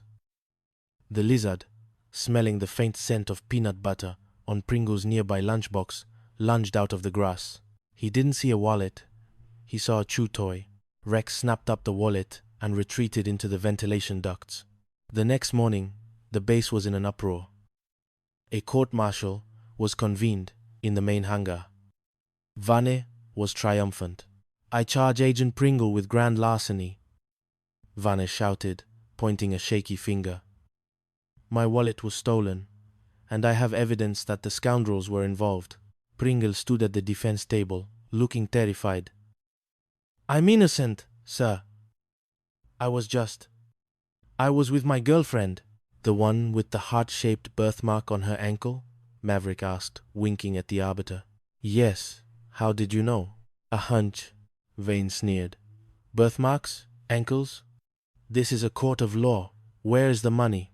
At that exact moment, a scratching sound echoed from the ceiling. A vent cover popped off, and Rex the lizard dropped onto the center of the courtroom floor. He looked around, hissed at the arbiter, and then waddled over to Vane. With a wet thwack, Rex spat the wallet out directly onto Vane's boots. It was covered in lizard slime and half chewed. "Hey, ma, what is this?" Ironstone demanded, recoiling. It's a lizard, sir," Thorne whispered. "An alligator," Pringle corrected. "His name is Rex. He's a hero." "He found the wallet." Maverick stepped forward. "You see, Arbiter, Director Vane was so concerned about the security of the payroll that he tried to hide it in a lizard's mouth. Unfortunately, Rex is a very loyal guard dog. He wouldn't give it back until he felt the atmosphere was safe." Vane's face turned a shade of purple that was technically illegal in 3 countries. "I didn't hide it. The lizard stole it. I mean, the scoundrels stole it, using the lizard as a proxy." Ironstone looked at the slime-covered wallet, then at the hysterical director, then at the calm, Hawaiian shirt-wearing major. "Director Vane," the arbiter said, his voice cold as ice. "First, you claim to be Bingy Winky and dance on tables. Now, you claim that you are being framed by a reptile. I believe you are suffering from a severe mental breakdown." No, I'm sane. It's Maverick. Maverick is the one." Vane screamed as the medics approached with a straitjacket. "Take him away," Ironstone ordered. "Major Maverick, you will remain acting director until a permanent and more stable replacement can be found. And Pringle, keep that lizard away from my boots." Epilogue. Sunset at Azure Atoll. As the sun dipped below the horizon, painting the sky in hues of orange and gold, Jax Maverick sat on the deck of the Interceptor 7-3. Pringle was beside him, sharing a peanut butter sandwich with Rex. "You know, Skip," Pringle said, brushing a crumb off his uniform, "I think I'm going to like being the executive officer. Don't get too comfortable, Barnaby." Maverick laughed, raising his glass to the retreating medical transport plane carrying Vane. "As long as we're the scoundrels, there will always be another director to drive crazy." In the distance, the faint sound of a high-pitched giggle echoed across the water. Life at Azure Atoll was finally back to normal. The Chaos. Chronicles of Isla de los Locos, a novel of nautical nonsense and tactical turmoil. Chapter 1. The hosiery hysteria. The humidity on Isla de los Locos didn't just hang in the air. It grabbed you by the throat and demanded a bribe. In the center of the island's only functional building, a corrugated metal shack that Director Sterling Silverton called Global Command. The fans were doing nothing but moving the sweat from one side of the room to the LeFo. Other, Silverton sat behind a desk made of reclaimed mahogany and pure anxiety. He was currently staring at a supply manifest that made his left eye twitch in a rhythmic, Morse code fashion. Garter belts! Wood! Silverton shrieked, his voice hitting a frequency that made nearby seagulls crash into the surf. You are the logistics officer of a multi-million-dollar security firm. Why am I looking at a requisition for tactical garter belts? Agent Wood. A man whose spine was made entirely of. Yes, sir. Snapped to attention so hard he nearly dislocated a shoulder. The secretarial staff. Sir, they claimed the standard issue hosiery was sliding. They requested reinforcements. Snap to it, you said. Shake a leg, you said. It was a figure of speech, you bucket of bolts. Silverton groaned, massaging his temples. He popped a pill from a bottle labeled Ultra Strength Acid Neutralizer. My stomach feels like it's hosting a demolition derby. And now this? I just got a wire from HQ. General Stoneface Gnasher is arriving today for a surprise inspection. Wood turned the color of unbaked dough. Iron Pants Gnasher? Coming here? Sir, the Petty Officers Club has a sink backup that looks like a swamp monster's digestive tract. The perimeter fence is being held up by prayer and duct tape. And Barnaby's brigands. Well, they're Barnaby's brigands. Silverton looked out the window. On the pier, Captain Barnaby and his crew were currently using a high-powered water cannon to wash a giant inflatable flamingo. I can't face him, Wood. Silverton whispered, a manic light entering his eyes. If I'm the commander, when Gnasher sees this circus, I'll be demoted to lighthouse keeper in the Arctic. But if I were indisposed, if I were tragically, violently ill, you'd have to appoint an acting director. Wood finished, catching the drift. Exactly. And I won't appoint you. I'll appoint Barnaby. Let that salt-crusted pirate take the heat. When Gnasher sees Barnaby's brand of management, he'll fire him on the spot. I'll be the victim. Barnaby will be the scapegoat. And the world will be right again. Silverton let out a groan that sounded like a dying walrus and collapsed onto his desk. Quick! Call the medic. Tell them I have tropical brain fog. No, molten gut syndrome. Make it sound expensive and contagious. Chapter 2. The Proxy King and the Accidental Admiral. Captain Barnaby walked into the director's office with the relaxed gait of a man who hadn't worn a tie since the Ford administration. Beside him, Junior Agent Pringle was busy trying to keep his oversized sunglasses from sliding off his nose while simultaneously getting his thumb stuck in his belt loop. You called Director? I heard you were at death's door, Barnaby said, leaning against the doorframe. I brought Pringle to help carry the casket, but he forgot the handles. Silverton, lying on a cot in the corner of the office, let out a pathetic whimper. He was covered in a cold compress that Wood was periodically dipping in ice water. Barnaby, it's the end. The doctors say it's an acute case of internal combustion. I'm appointing you acting director of Isla de los Locos. Effective immediately. Barnaby's eyes narrowed. He knew Silverton's illnesses were usually timed with the arrival of debt collectors or angry ex-wives. Acting director? Sounds like a lot of paperwork, Sterling. I'm a man of the sea. I don't do desks. I'm giving you Pringle as your executive officer. Silverton wheezed, pointing a trembling finger. Now, take the keys. Go to my office. Rule with an iron. Ugh. Iron stomach. Pringle's jaw dropped. Me? Executive officer? Sir, I haven't even finished my introduction to filing course. Out. Get out. Silverton screamed, then remembered he was dying and went back to whimpering. 10 minutes later, Barnaby was sitting in Silverton's mahogany chair, his boots up on the desk. Pringle was frantically answering 4 ringing telephones at once. Isla de los Locos, Pringle speaking. Yes, ma'am. Your garter belts are on the way. What? The firing range is being used for a barbecue? Hold on. Sir, Barnaby, the Seabees are complaining that the new radar tower is blocking their view of the volleyball court. Tell him to move the court, Pringle, Barnaby said, lighting a cigar. But sir, Agent Wood just told the crew they could throw a full-ahead festival to celebrate your promotion. There are hula girls coming out of the air raid shelters, sir. The whole base looks like a tiki bar. Barnaby didn't panic. He thrived in chaos.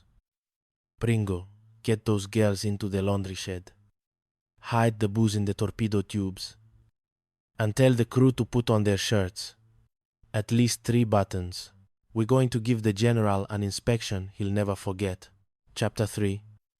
The Archduke and the 3 daughters. Just as Gnasher was being stalled at the perimeter gate by a crewman who accidentally forgot the password, another complication arrived.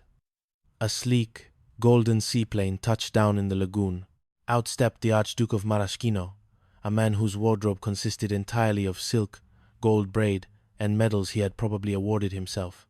He was accompanied by 3 young women veiled in enough chiffon to clothe a small village. Barnaby met them at the pier, Pringle trailing behind with a lei around his neck that he'd forgotten to take off. "Greetings, O exalted one," Barnaby said, bowing with just enough sarcasm to be polite. "I'm Captain Barnaby." "I am Karim, Archduke of Maraschino," the man boomed. "The rebels are threatening my palace. HQ told me this was the safest place for my daughters.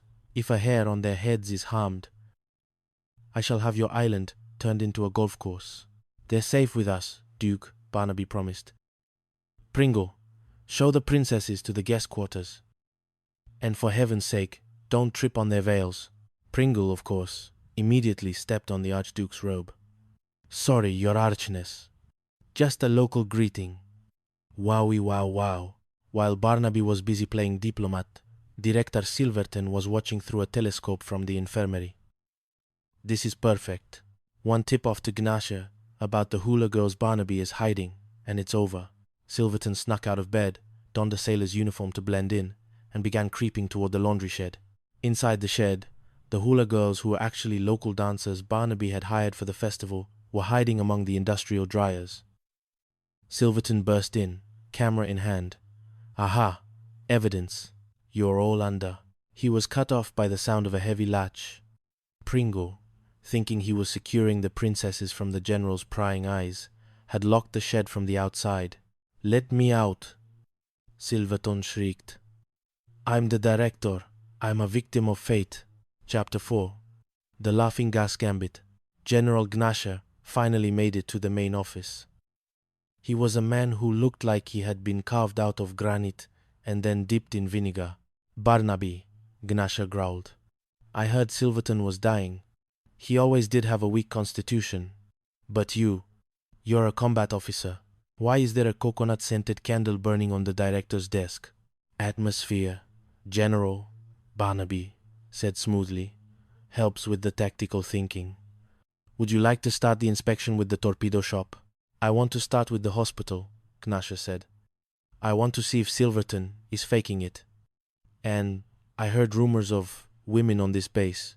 If I find one hula girl, Barnaby, I'll have your stripes for breakfast." They headed toward the infirmary, but fate in the form of a wisdom tooth intervened. Pringle had been complaining of a toothache all morning, and Barnaby had sent him to the base dentist. The dentist, a man named Painless Pete, who had learned his trade via correspondence course, had just administered a massive dose of nitrous oxide laughing gas to Pringle. As Gnasher and Barnaby walked past the dental shack, Pringle stumbled out, clutching a giant tank of gas. He was giggling with the intensity of a hyena on a sugar high. "Here, General," Pringle chirped, blowing a cloud of gas directly into Gnasher's face. "You look like a giant raisin. A big, angry, decorated raisin." Wowie wow wow. Barnaby froze. Gnasher blinked. The gas hit the General's lungs. Slowly, the granite face began to crack. A small, terrifying giggle escaped Gnasher's lips. "A raisin?" Gnasher tittered. "I suppose I am a bit wrinkled. Oh, Barnaby, look at your hat. It looks like a pancake." For the next 20 minutes, the toughest general in the Pacific was running around the base with Barnaby and Pringle, playing tag and talking to the palm trees. Barnaby realized this was his only chance, so he led the giggling general away from the laundry shed and toward the pier, hoping the gas would wear off before Gnasher saw the Archduke's daughters. Chapter 5. The Ghost of Boat 13. Silverton had finally escaped the laundry shed, but he was now in a state of total psychosis. He had seen the general laughing with Barnaby, and assumed the world had gone mad. He decided to play his final card. The legend of Boat 13. Years ago, a patrol boat had been lost at sea. Actually, it had been sold for parts by the previous commander. The crew believed the replacement boat, the 73, was cursed. Silverton had faked a report, saying the boat was actually the haunted Boat 13, returned from the grave. He snuck onto the pier at midnight, covered in phosphorus paint and a white sheet. "Mikhail. Barnaby. Your time is up."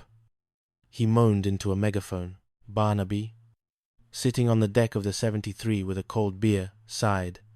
"Pringle. Is that the director again?" "I think so, sir." "He's glowing." "Get the high-pressure hose," Barnaby said. "Let's see if ghosts can swim." The blast of water sent Silverton flying off the pier and into the lagoon. Unfortunately, the lagoon was inhabited. Chapter 6. The Cayman and the Cash. The next morning, the base was in a panic. The monthly payroll, $62,000 in crisp, unmarked bills, had arrived in a canvas bag. Pringle, being the executive officer for the day, had been tasked with carrying it from the seaplane to the vault. He had stopped to feed a peanut butter sandwich to Snappy, the island's resident Cayman. "Here you go, Snappy." Pringle cooed. "Nice boy. Have a snack." Snappy, a creature of simple tastes and immense greed, saw the canvas bag dangling from Pringle's wrist. With a lightning-fast snap, the Cayman lunged. He didn't want the sandwich. He wanted the bag. "Sir, sir," Pringle wailed, running into Barnaby's quarters. Snappy at the payroll. "He ate the whole base. We're all going to be Simmons. Second class." Barnaby stared at the lagoon, where Snappy was currently sunning himself, looking significantly more expensive than he had 5 minutes ago. "Pringle, if Silverton finds out an alligator is the wealthiest resident on the island, he'll have us stuffed and mounted." Just then, Silverton appeared, dripping wet and furious. "I've got you now, Barnaby. I saw the Cayman. I saw the bag. You're trying to hide the money in the local wildlife. I'm calling a fitness board. I'm calling the FBI. I'm calling my mother." Silverton lunged for the Cayman, trying to wrestle the bag back. Snappy, annoyed at the interruption, let out a loud burp. A single $100 bill floated out of his mouth. "There it is," Silverton screamed. "Evidence. Wood, get the handcuffs. We're going to court." Chapter 7. The grand finale at the court-martial. The courtroom was the base mess hall. General Gnasha, now recovered from his laughing gas trip and feeling particularly grumpy, presided over the table. "Director Silverton," Gnasha growled. "You claim Captain Barnaby and Agent Pringle used a trained reptile to embezzle $62,000? "Yes, sir," Silverton shouted, pointing at the Cayman, who was currently being held in a large cage at the back of the room. "The beast is a co-conspirator. Pringle feeds it peanut butter.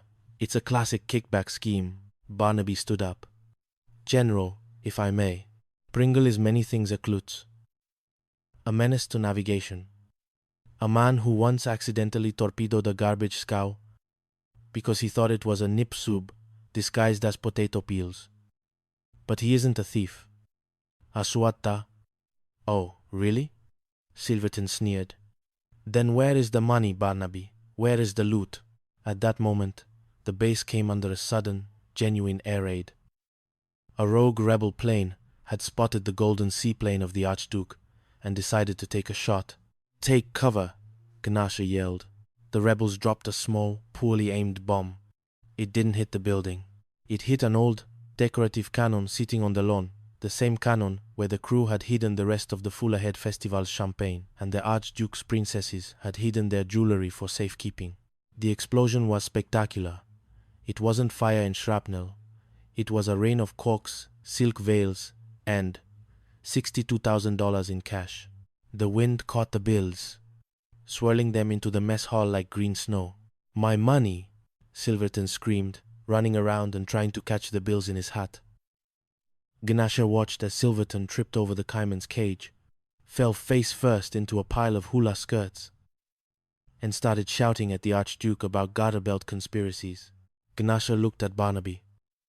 Barnaby shrugged and handed the general a peanut butter sandwich. Barnaby, Gnasher said, taking a bite. This base is a madhouse. The director is a lunatic. The executive officer is a walking disaster. And the payroll was just delivered by a cannon. Standard operating procedure on Isla de los Locos, General, Barnaby said. Well, Gnasher sighed, watching Silverton try to arrest a palm tree. At least it's not boring. Case dismissed. Pringle, get me a beer, and tell that alligator to stop looking at my boots. They're expensive.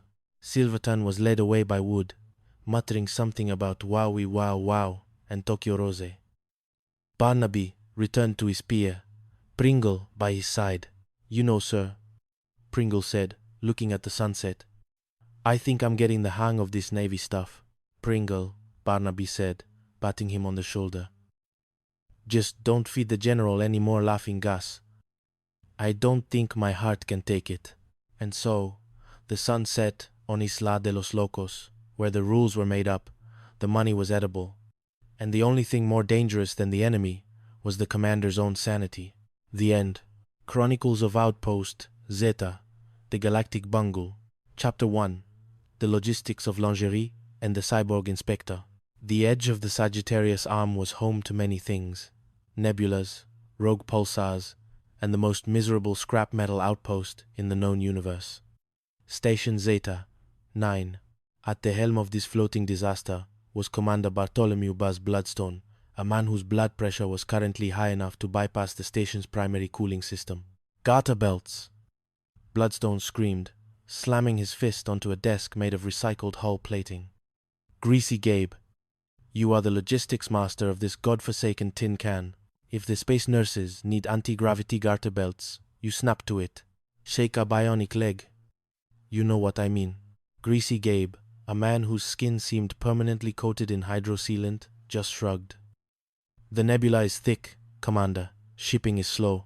Besides, the nurses are more concerned about the oxygen leaks in Deck 4. I don't care about the oxygen. I care about the regulations. Bloodstone's face was turning a shade of purple that matched the local star. Everything is on my shoulders. And now this? I just got a priority transmission from the Corps. Hi, Inspector Hardline Holloway.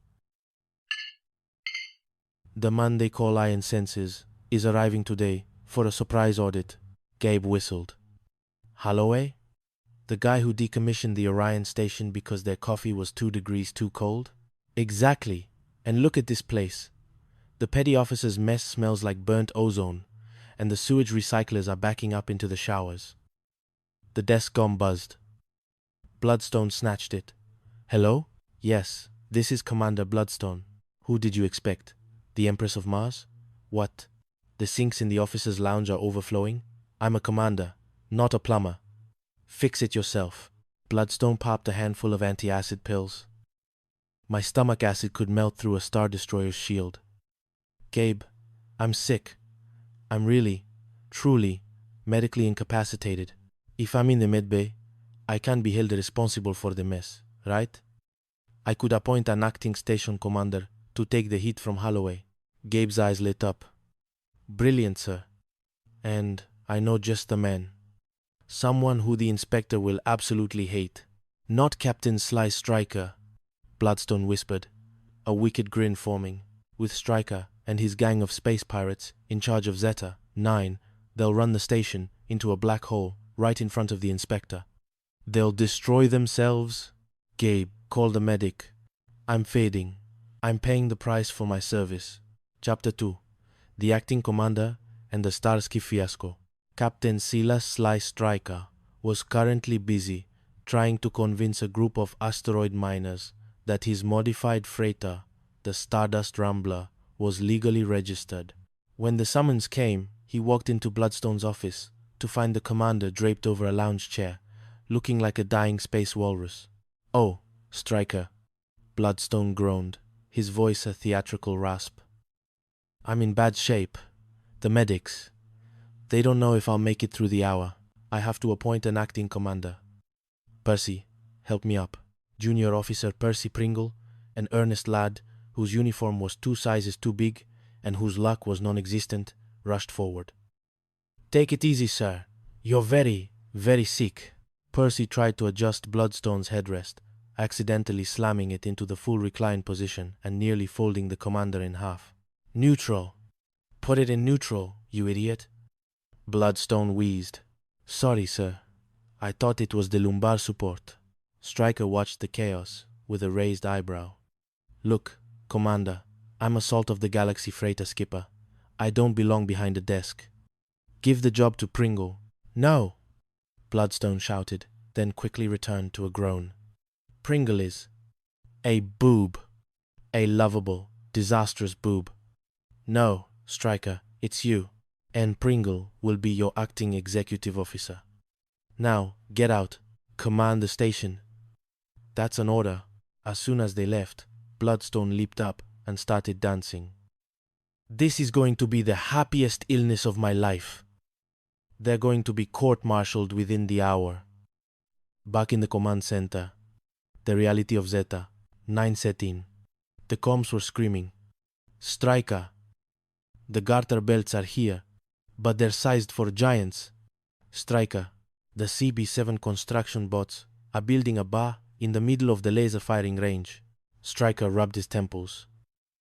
"Percy, tell the bots to keep their heads down."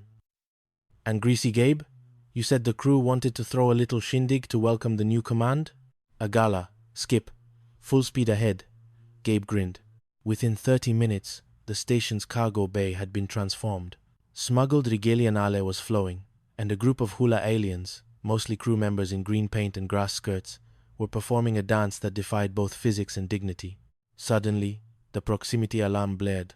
"Iron senses Holloway has landed." Stryker went pale. "Gabe, hide the ale." "Percy, get the hula aliens into the emergency air raid bunker." "Move, move, move." Holloway marched into the station, his mechanical eye scanning for infractions. "Commander Bloodstone is in the infirmary? Then who is in charge of this den of iniquity?" "Acting Commander Stryker, sir," Sly said, standing as straight as possible while a hula skirt-clad sailor tried to crawl out of a nearby vent. "Welcome to Zeta, 9. Would you like to see our sewage recyclers?" "I want to see the bunker," Holloway barked. "I heard rumors of unsanctioned personnel." "The bunker? Oh, it's just..." They arrived at the bunker, where muffled music could still be heard. Bloodstone, who had snuck out of the infirmary to witness the disaster, suddenly appeared in a bathrobe. "Admiral, you must see the bunker.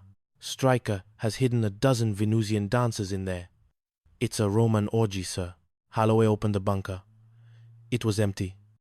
The crew had escaped through the maintenance shafts seconds earlier. Bloodstone, Holloway growled. "You're in a bathrobe, claiming to see dancers in an empty room. Are you suffering from space fatigue?" "But they were there. I saw them." Bloodstone screamed. "He's framing me. Back to bed."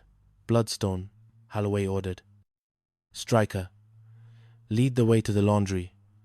I want to see if your socks are up to code." Chapter 3. The Sultan of Andromeda and the Missing Princess. Just as the station survived the audit, a new problem arrived. The Sultan of Andromeda. He was traveling with his 3 daughters, the princesses of the star clouds, and he was notoriously protective. "Commander Bloodstone," the Sultan said, his voice like rolling thunder, "my daughters are my most precious cargo. Anyone who debases their dignity will answer to my plasma saber. Wowie wow wow wow is the ceremonial greeting of my people. If you fail to say it, you die." Bloodstone, eager to get Stryker in trouble again, invited the Sultan to a gala dinner, specifically telling Stryker to handle the entertainment. Meanwhile, Percy Pringle had fallen in love. Her name was Siri, the youngest princess. He had snuck her out for a boat ride in a stolen station skiff. "Percy," Siri whispered as the engine sputtered. "If my father finds out we're out here, he'll have your head on a spike." "Don't worry, Siri. I know these engines like the back of my hand." Percy pulled a lever. The engine exploded. Okay, maybe the back of my other hand. Back at the gala, Bloodstone was growing impatient. Gabe, seeing that Siri was missing, grabbed a wig and a veil. I'll handle it, Skip. The princesses came out to dance. 2 were real. The third was Gabe, whose hairy legs were barely hidden by the silk veils. Bloodstone, sensing something was wrong, grabbed a veil and yanked it off. I knew it. An impostor, Bloodstone shouted. He turned to the Sultan. Sir, look, this princess has a tattoo of a wrench on his calf. The Sultan stood up, trembling with rage. You yanked the veil of a royal daughter? You touched her? My daughters will not dance for such an infidel. We are leaving, and I am reporting this to the Galactic High Command. But sir, Bloodstone cried, he's a man. He's greasy, Gabe. He is my daughter in my eyes. The Sultan roared. He was a bit nearsighted. Stryker, you were right. This Bloodstone is a madman. Chapter 4. The Laughing Gas and the Fitness Board. The final straw for Bloodstone was the Fitness Board hearing. He had called an official inquiry to have Percy Pringle decommissioned and sent to a labor camp on the moon. He's a disaster, Admiral Shoemaker, Bloodstone shouted during the hearing. He torpedoed a garbage scow because he thought it was a cloaked enemy vessel. He's unfit for service. Stryker had a plan. He had stolen a tank of nitrous, 9 an experimental laughing gas used for alien surgeries. He rigged the station's ventilation system to pump the gas directly into Bloodstone's office. As the hearing began, Bloodstone suddenly stopped shouting.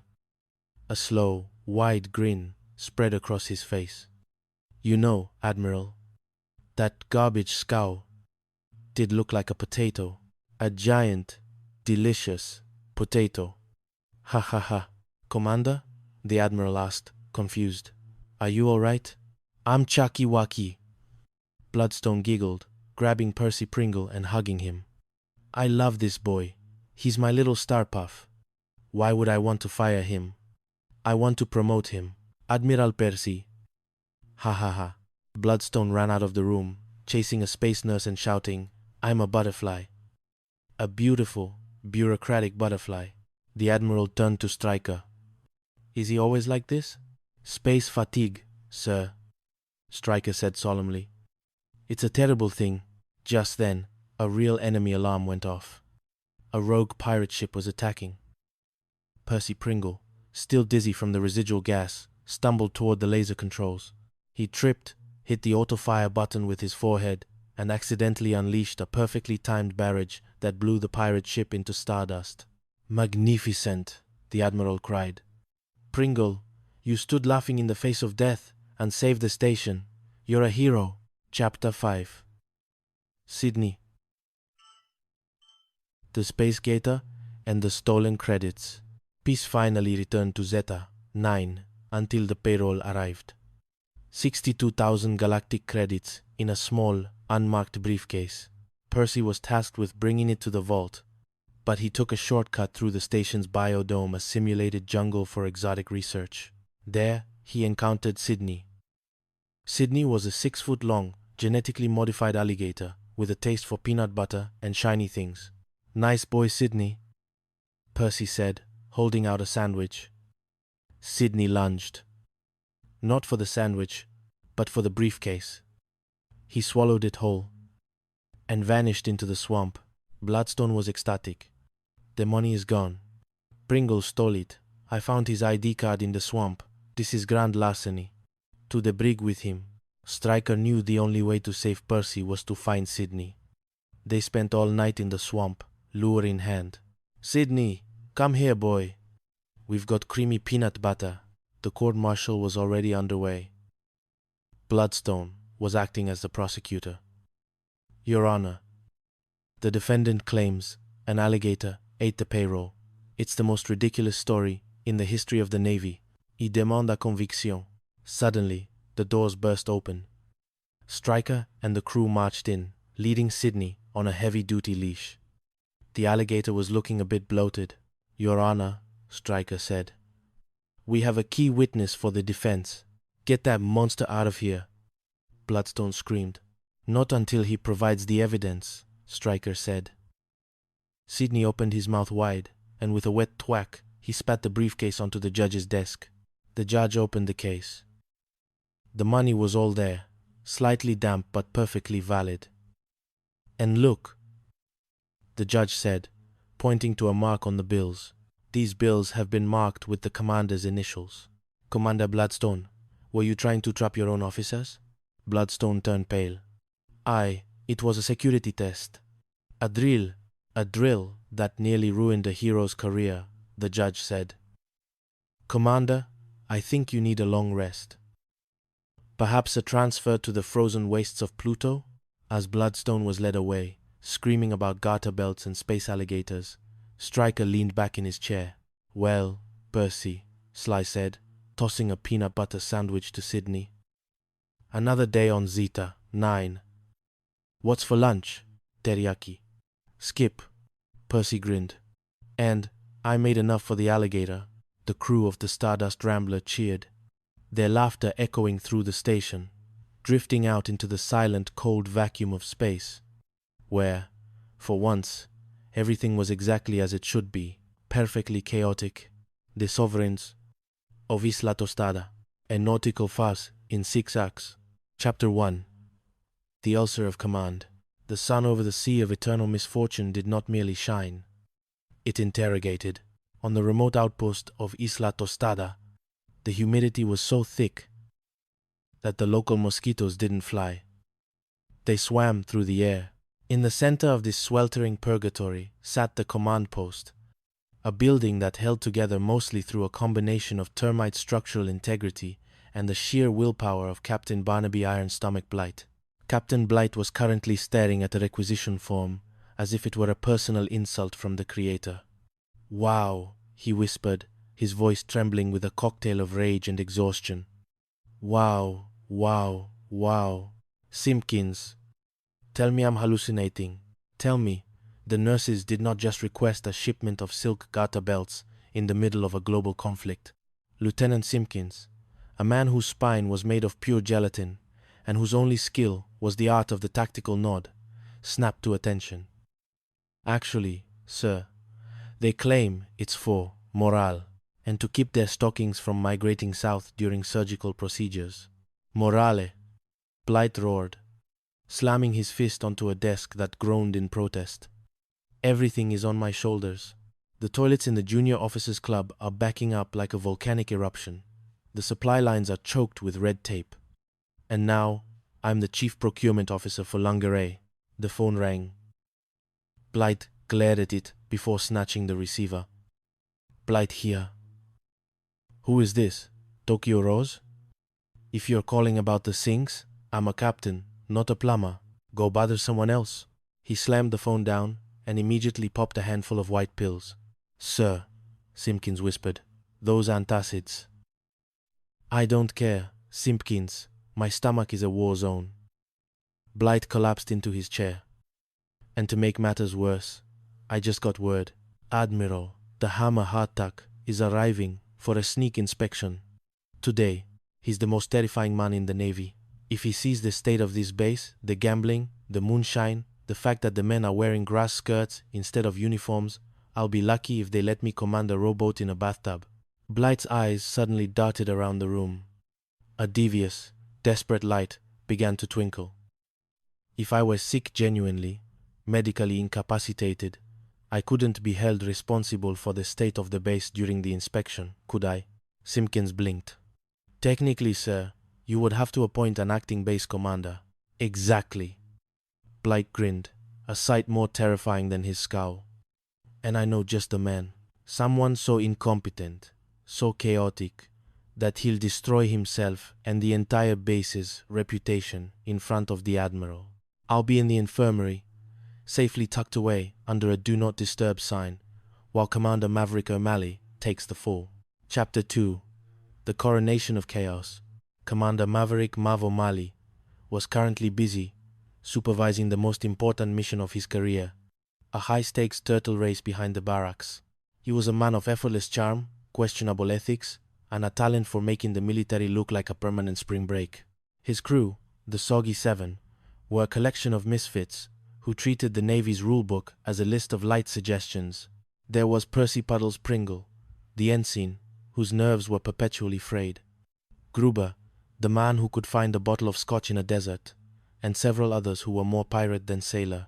When Blight summoned Mav to the office, he found the captain sprawled across the floor, groaning in a theatrical display that would have made a Shakespearean actor blush. "Oh, the agony, O'Malley," Blight wailed, clutching his midsection.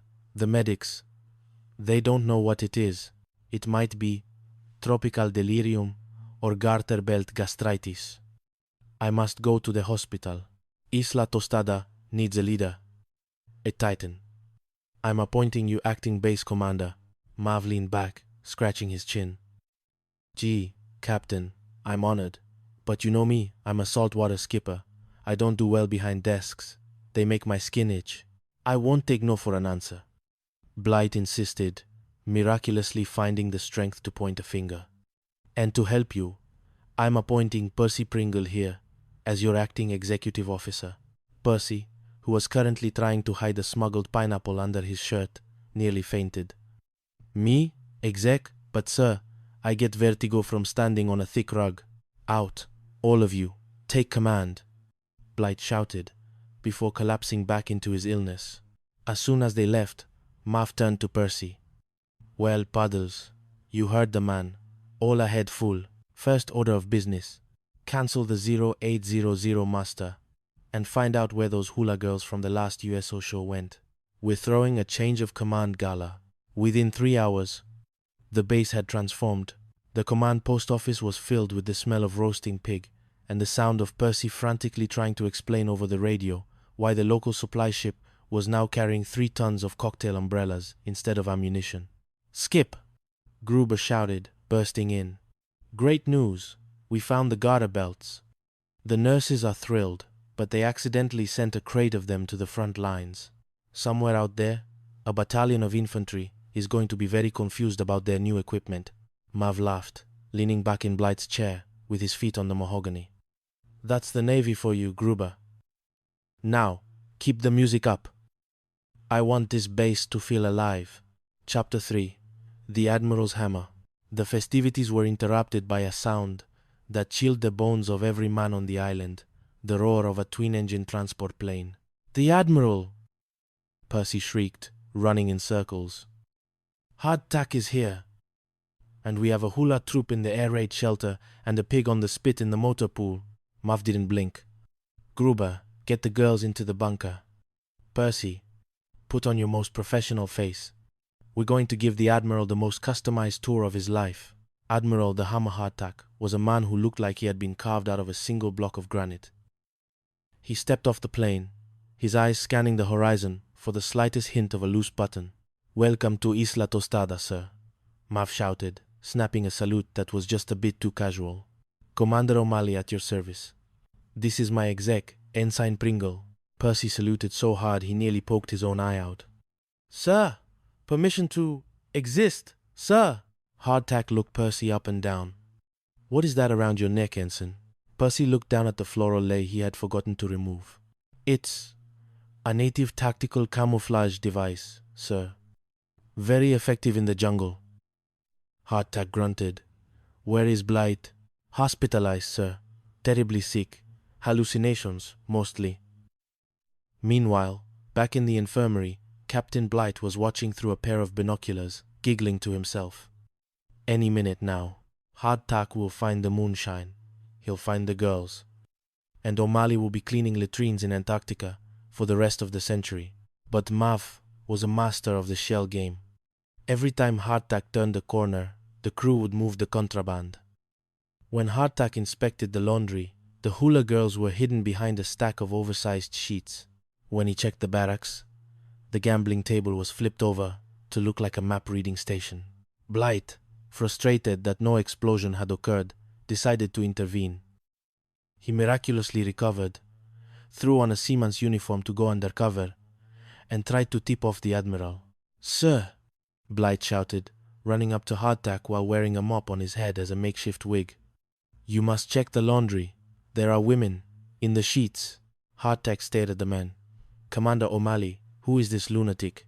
Oh, that's just crazy Barnaby, sir, Marv sighed. He's a local drifter we took in. He thinks he's a captain. Tragic case, really. Believes the island is infested with invisible dancers. Blythe sputtered, I am your commanding officer. Look at my ID. He pulled out his wallet, but before he could show it, a stray goat, one of the base's many unofficial mascots, snatched it and ran into the bushes. Back to bed, Barnaby, Hardtack ordered sternly. You're lucky. The Navy is a charitable organization. Chapter 4. The Sultan of the Sands. A few weeks later, after Hardtack had left, mostly confused but oddly impressed by the camouflaged ensign, a new challenge arrived. A royal visit.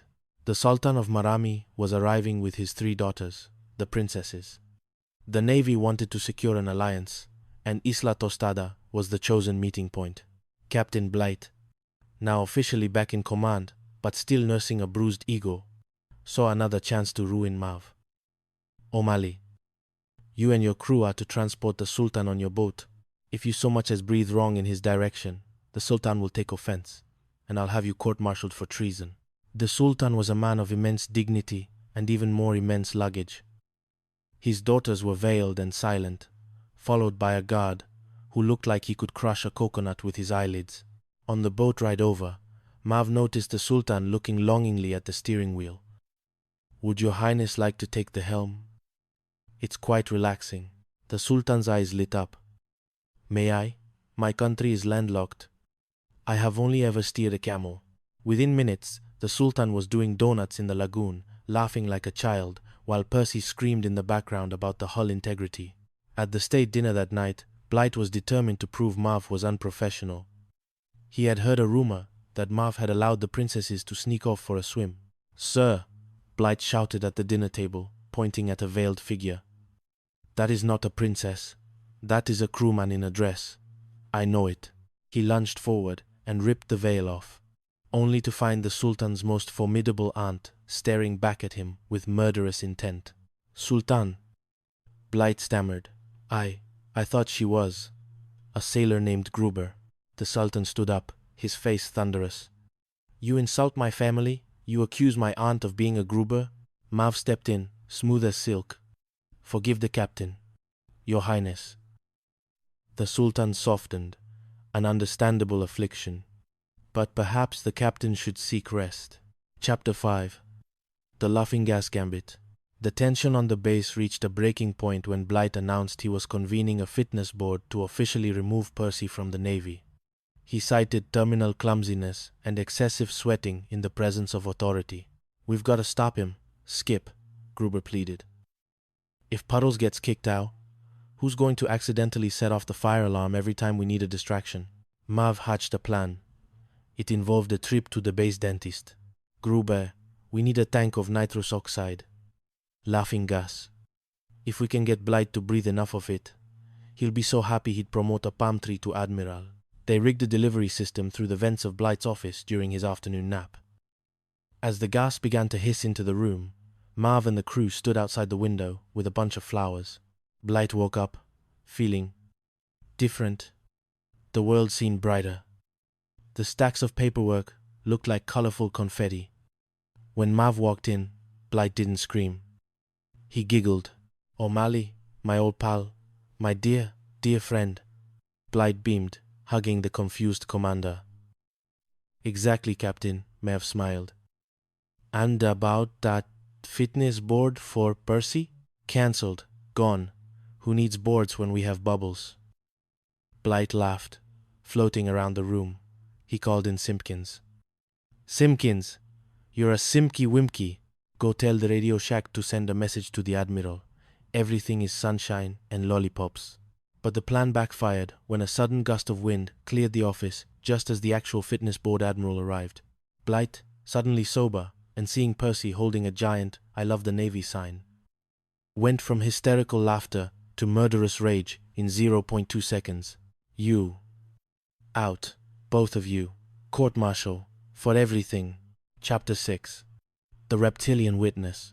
The The final showdown occurred over the lost payroll.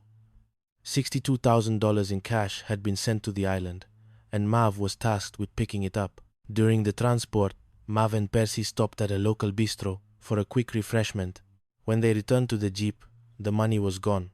"This is it, Blight," he said, his face inches from Mav's. "Grand larceny. You're going to the brig for life." "Sir, I'm telling you," Percy stammered. "An alligator took it." "A giant crocodile named Snappy. He crawled out of the swamp, grabbed the bag, and winked at me. An alligator stole the payroll?" The trial was a farce. Blight acted as the prosecutor, calling himself as a witness and then arguing with himself. He had spent the last 48 hours in the swamp with a jar of peanut butter. Just as the judge was about to pass sentence, a low growl echoed through the courtroom. A 6-foot crocodile waddled through the doors, a canvas bag firmly clamped in its jaws. "Exhibit A," Mav shouted. "Snappy the crocodile." The courtroom erupted in chaos. The judge climbed onto his desk. Blight hid behind a filing cabinet. "He's got the money," Percy cheered. "He's an honest croc. He just wanted to return it." Mav reached out and gently took the bag from Snappy's mouth. "Thank you, partner." It wasn't just the payroll. It was also Blight's lost wallet from 3 months ago. "Look at that," Mav mused, holding up Blight's ID. "It seems the captain's been hiding his own belongings in the swamp to frame us. Or perhaps he and Snappy are in business together?" Blight turned a shade of purple that was previously unknown to science. I. The goat! The goat gave it to him." The judge banged his gavel. "Case dismissed. And Captain Blight, I suggest you seek psychiatric evaluation. Crocodiles do not testify in my court." Epilogue, the final blast. As the sun set on Isla Tostada, the crew of the Viper sat on the dock, sharing a few smuggled beverages. They had survived another month of Blight's madness. "You know, Skip," Percy said, looking at the stars, "I think I'm actually starting to like this place." A sudden explosion rocked the island. A fountain of $100 bills erupted from an old ornamental cannon in front of Blight's office. "What was that?" Mav asked, grinning. "Oh," Gruber said, taking a sip of his drink. "I forgot to tell you. We stashed the rest of the payroll in the cannon when the Admiral arrived last week." I think the heat finally set off the black powder. Across the base, they could hear Blight's voice echoing through the night. "Wow, wow, wow. My money! Simpkins, get the nets. The Navy is raining." Mav laughed, leaning back. "Just another day in paradise, boys. Just another day." The Chaos of Mishap Key, a novel of high seas and higher blood pressure. Prologue, the loneliest outpost in the Indigo Sea.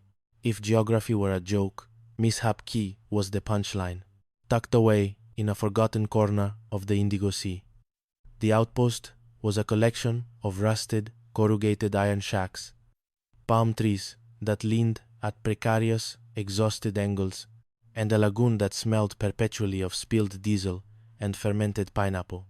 It was here that Commander Barnaby Blood Pressure Bluster reigned supreme, or so he liked to tell his reflection every morning. Bluster was a man whose neck seemed to be in a permanent state of combat with his collar, a battle he was losing. His primary antagonist wasn't the enemy fleet, which rarely bothered to navigate the treacherous coral reefs of the Key, but rather a band of lovable, law-breaking sailors known as the Indigo Scallywags, led by the irrepressible Captain Mac, the Shark Sterling. Chapter 1. The Great Phantom Fever. Commander Bluster sat in his office, staring at a requisition form that would have baffled a philosopher. "Garter belts?" Bluster bellowed, his voice cracking like a dry twig. "Gilly, you are the supply officer of this forsaken sandbar. Why am I looking at a request for 6 dozen silk garter belts?" His loyal but dim-witted adjutant, Lieutenant Colin Kissup Kringle, snapped to attention so hard his joints audibly popped. "The nurses, sir. They claim the humidity is causing, well, structural failures in their hosiery. They say if they don't get them, they'll stop the penicillin rounds." "Snap to it, then." Bluster waved a dismissive hand. "Shake a leg." "Oh, you know what I mean. My life is a tragedy. Everything rests on my shoulders. I am the Atlas of the Indigo Sea, and Atlas has a migraine. Before Kringle could respond, the radio crackled to life with a message that turned Bluster's complexion from irritated pink to catastrophic purple. High Admiral Ironside Iron Grip, a man who reportedly brushed his teeth with steel, wool, and ate subordinates for breakfast, was arriving for a sneak inspection. Iron Grip? Bluster whispered, his eyes widening. He'll crucify me. Look at this place. The Petty Officers Club has a backed-up sink that's currently hosting its own ecosystem. The men are wearing grass skirts more often than uniforms. I'm doomed. Bluster clutched his stomach. My acid. It could start an engine. Kringle, the pills. The indigestion is melting my liver. Please, sir, Kringle fretted. Take it easy on those. You know they give you the tremors. Suddenly, a light bulb went off in Bluster's devious, desperate mind. Wait. If I was sick, truly, medically incapacitated, I wouldn't have to face the Admiral. I could appoint an acting base commander to take the heat. Someone Iron Grip will absolutely loathe. Someone whose incompetence will make me look like a saint in comparison. A predatory grin spread across his face. Captain Max Sterling. But sir, Kringle stammered. Sterling and his scallywags will destroy the base in 20 minutes. Exactly, Bluster cackled. They'll run wild, cause an international incident, and Iron Grip will have them all court-martialed while I'm tucked away in a hospital bed, innocent and ailing. It's brilliant. I do look sick, don't I? Terribly, sir, Kringle lied. Like a week-old ham, Bluster practiced a dramatic feint, collapsing onto his desk. Call the medic. Tell them I've got tropical brain felt. Hurry. Chapter 2. The Reign of Captain Sterling. Max Sterling was a man of the sea, which is to say, he preferred salt water to paperwork and a cold brew to a hot command.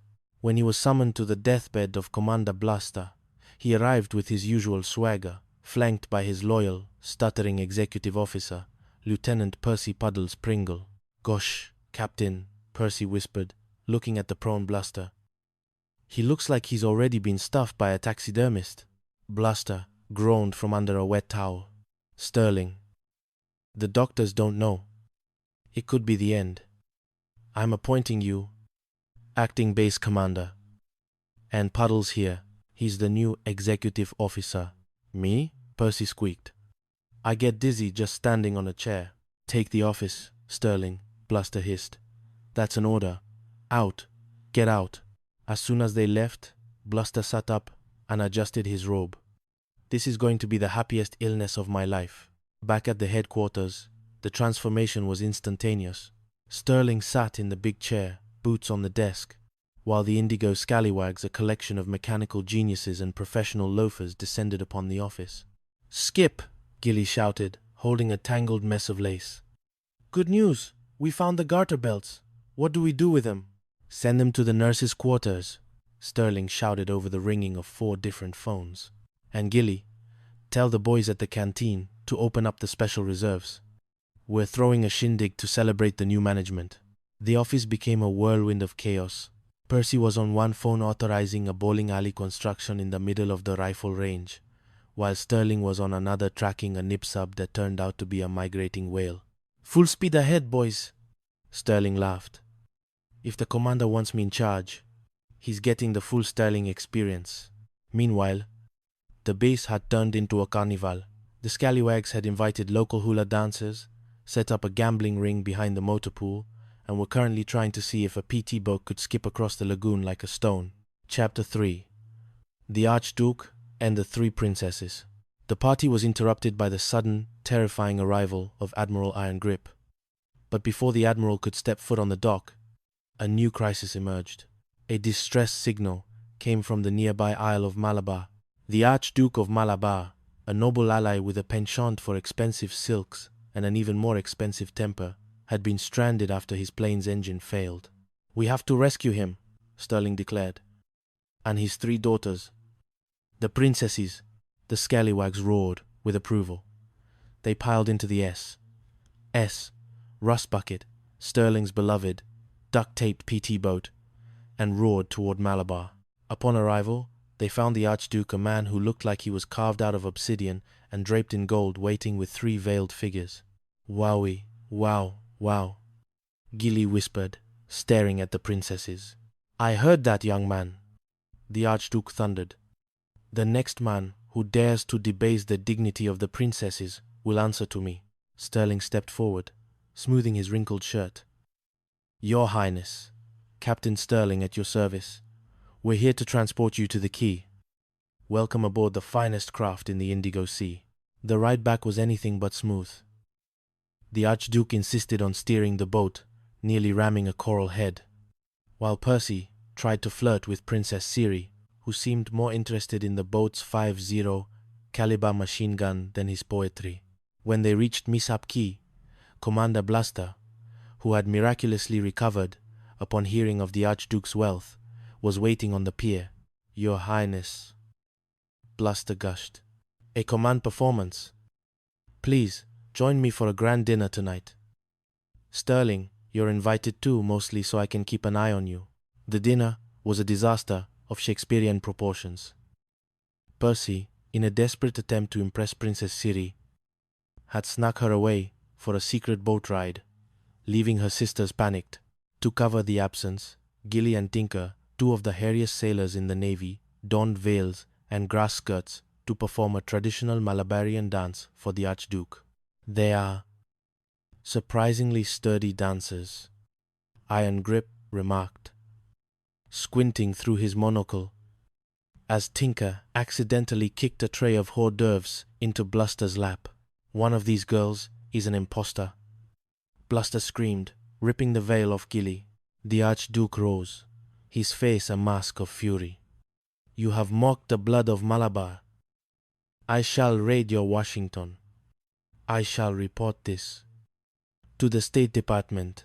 It was a tribute, Sterling shouted. A cultural exchange. The Archduke stormed out, leaving Bluster sobbing into a bowl of cold soup. Chapter 4. The Giggle Gas Gambit. The fallout from the Archduke's visit resulted in a fitness board hearing for Lieutenant Percy Pringle. Bluster was determined to strip Percy of his rank and send him to a labor camp in the frozen north. He's a menace, Bluster shouted in his office. A goofball, a thieving, incompetent barnacle. Sterling knew he had to save his friend. He visited the base dentist, a man named Dr. Painless Pain, who had just received a fresh shipment of nitrous oxide laughing gas. If we can get Bluster in a good mood, Sterling whispered to the crew, he might just cancel the hearing. The plan was executed with military precision. While Bluster was screaming at Kringle, the scallywags snuck a hose from the gas tank through the office window. Captain, Sterling said, walking into the office with a bouquet of goldenrod. On behalf of the crew, we brought you a gift of peace. Goldenrod? Bluster sneezed. I'm allergic. Get that out of here. Kringle, open the window. Allow me, sir, Percy shouted, rushing to the window and accidentally jamming it while the gas hissed into the room. Within minutes, the atmosphere changed. Bluster's scowl began to soften. His eyes glazed over. A small, high-pitched giggle escaped his lips. You know, Sterling, Bluster chirped, his voice sounding like he'd inhaled a balloon of helium. You're a real card. A joker! And Puddles. Little Chucky Wucky, you're so cute when you're nervous. Sir? Kringle asked, bewildered. Cancel it! Bluster laughed, rolling on the floor. Promote everyone. Give the hula girls a medal. I love the Navy. I love the water. I love my little potato peel sub. Admiral Iron Grip walked in at that exact moment. He stared in horror as the commander of U.S.M.C skipped around the office, trying to butterfly catch a ceiling fan. Binghamton! Iron Grip roared. What in the name of the Great White Fleet is going on here? Oh, Ironsides. Bluster giggled, pinching the Admiral's cheek. You look like a grumpy little bulldog. Want a peppermint? Sterling quickly pulled the hose back. It's tropical fever. Sir, the poor man is delirious from overwork. We were just trying to get him to bed. He's insane, Iron Grip declared. But look at that young man Pringle. He's the only one standing at attention while his commander has a breakdown. Pringle, you're a credit to the service. The gas wore off just as Iron Grip left, leaving Bluster with a massive headache and a promotion for the very man he tried to destroy. Chapter 5. Snappy and the $60,000 snack. The final straw came when the base payroll, $62,000 in small, unmarked bills, went missing. Bluster had specifically ordered Sterling and Percy to pick up the money from the mainland at Port Royal, secretly hoping they would lose it so he could finally lock them away. In Port Royal, the mission went south. Percy, distracted by a local woman with a peculiar birthmark on her ankle, a small brown heart, he claimed, was ambushed. He was knocked out, and when he woke up, the canvas bag of cash was gone. I lost it, Skip. Percy wailed back at the key. I lost the whole payroll. We've got to find it before Bluster finds out, Sterling said. What did the girl look like? She was a blonde brunette, tall, short, slender, chubby goddess, Percy cried. While they searched the island, a new player entered the game. Snappy, a 7-foot saltwater crocodile who lived in the lagoon and had a strange affinity for Percy's peanut butter sandwiches. Percy found Snappy sunning himself near the motor pool, looking particularly bloated. Hey, Snappy, you seen a bag of money? Snappy burped. A small, leather wallet. Commander Bluster's wallet popped out of his mouth. Sydney, Percy screamed. He often forgot the crocodile's name. You ate the commander. The rumor spread like wildfire. The indigo scallywags were horrified, then briefly celebratory, then horrified again when they realized they'd be blamed for the digestion of a superior officer. However, Bluster was very much alive. He had lost his wallet as bait, trying to trap Sterling in a theft. I've got you now, Sterling, Bluster shouted, arriving at the docks. I know you have my wallet. Where is the money? Sir, Sterling said, pointing at the lagoon. Snappy has it. He's the one who stole your wallet. And probably the payroll, too. An alligator? Bluster scoffed. Do you think I'm a fool? I'm calling a court-martial immediately. The trial was held in the canteen. Bluster acted as prosecutor, judge, and in his mind, executioner. I intend to prove, Bluster bellowed, that this alligator story is a fanciful fabrication. No reptile in the Indigo Sea has the mental capacity to steal a Navy payroll. Suddenly, the doors burst open. Behold, the witness for the defense, Sterling shouted. They opened the crate, and Snappy crawled out, looking disgruntled. The crocodile waddled straight toward the judge's bench. Keep that monster away from me, Bluster shrieked, climbing onto the table. Snappy opened his jaws and let out a massive sneeze. Out flew the canvas bag, followed by several gold coins, and Bluster's ID card. The evidence, Percy shouted. Snappy was just holding it for safekeeping. In the chaos, Bluster fell off the table and landed directly on Snappy's tail. The crocodile, offended by the weight of a commander, spun around and snapped at Bluster's trousers, sending the commander running for the hills in his polka-dot boxers. I'll get you for this, Sterling. Bluster's voice echoed from the palm groves. I'll get you if it's the last thing I do. Epilogue. The sunset over Mishap Key. As the sun dipped below the horizon, painting the Indigo Sea in shades of violet and orange, the scallywags sat on the deck of the Rust Bucket, sharing a crate of liberated champagne. You know, Skip, Percy said, leaning back. We really are a top-notch outfit. We rescued a Duke, survived a gas attack, and won a trial with a crocodile. Sterling smiled, watching the lights of the base flicker on. It's just another day at Mishap Key, Percy. Just another day. In the distance, the sound of Commander Bluster screaming at a coconut tree drifted over the water. Everything was exactly as it should be. The Misfits of Nebula. 9. A Galactic Comedy of Errors. Chapter 1. The Admiral's Ulcer. In the deepest, dustiest corner of the Andromeda sector sat Outpost Nebula 9. It was a space station that looked less like a marvel of engineering and more like a collection of discarded soup cans welded together by someone with a severe inner ear infection. This was the domain of Commander Valerius Vane, a man whose blood pressure was currently high enough to power a small moon. Vane paced his office, clutching a bottle of galactic antacid max. His supply officer, a jittery man named Pringle, stood at attention, or at least a version of attention that involved a lot of swaying. Pringle, Vane barked. I just heard the most terrifying words in the lexicon of the United States Navy. Is it out of decaf, sir? Pringle whispered. No, you ninny. It's Grand Admiral Ironheart. He's coming for a sneak inspection. Today, Ironheart. Nei, Totomo, Ilina. Nei, Totomo. Nei, Totomo. Nei, Totomo. Nei, Totomo. Nei. The man who once court-martialed a robotic vacuum for being insufficiently stoic. If he sees the state of this station, he'll have my head mounted in the trophy room at the academy. Pringle swallowed hard. Sir, we're doing our best. But the garter belts, the anti-gravity suspenders for the space nurses, have been delayed in the Orion belt. They're very upset, sir. They say, without proper support, their uniforms just float. I don't care about the nurses' gravitational stability. Vane screamed, then immediately doubled over as his stomach did a somersault. My acid could dissolve a bulkhead. Look at this place, Pringle. The sinks in the petty officer's lounge are backing up with purple slime. The reactor core is whistling Dixie. And Squadron 73 is, well, they're themselves.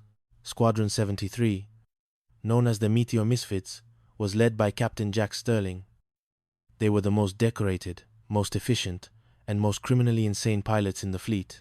They operated out of a repurposed freighter called the Lucky Star, which was currently docked and likely being used to brew illegal space gin.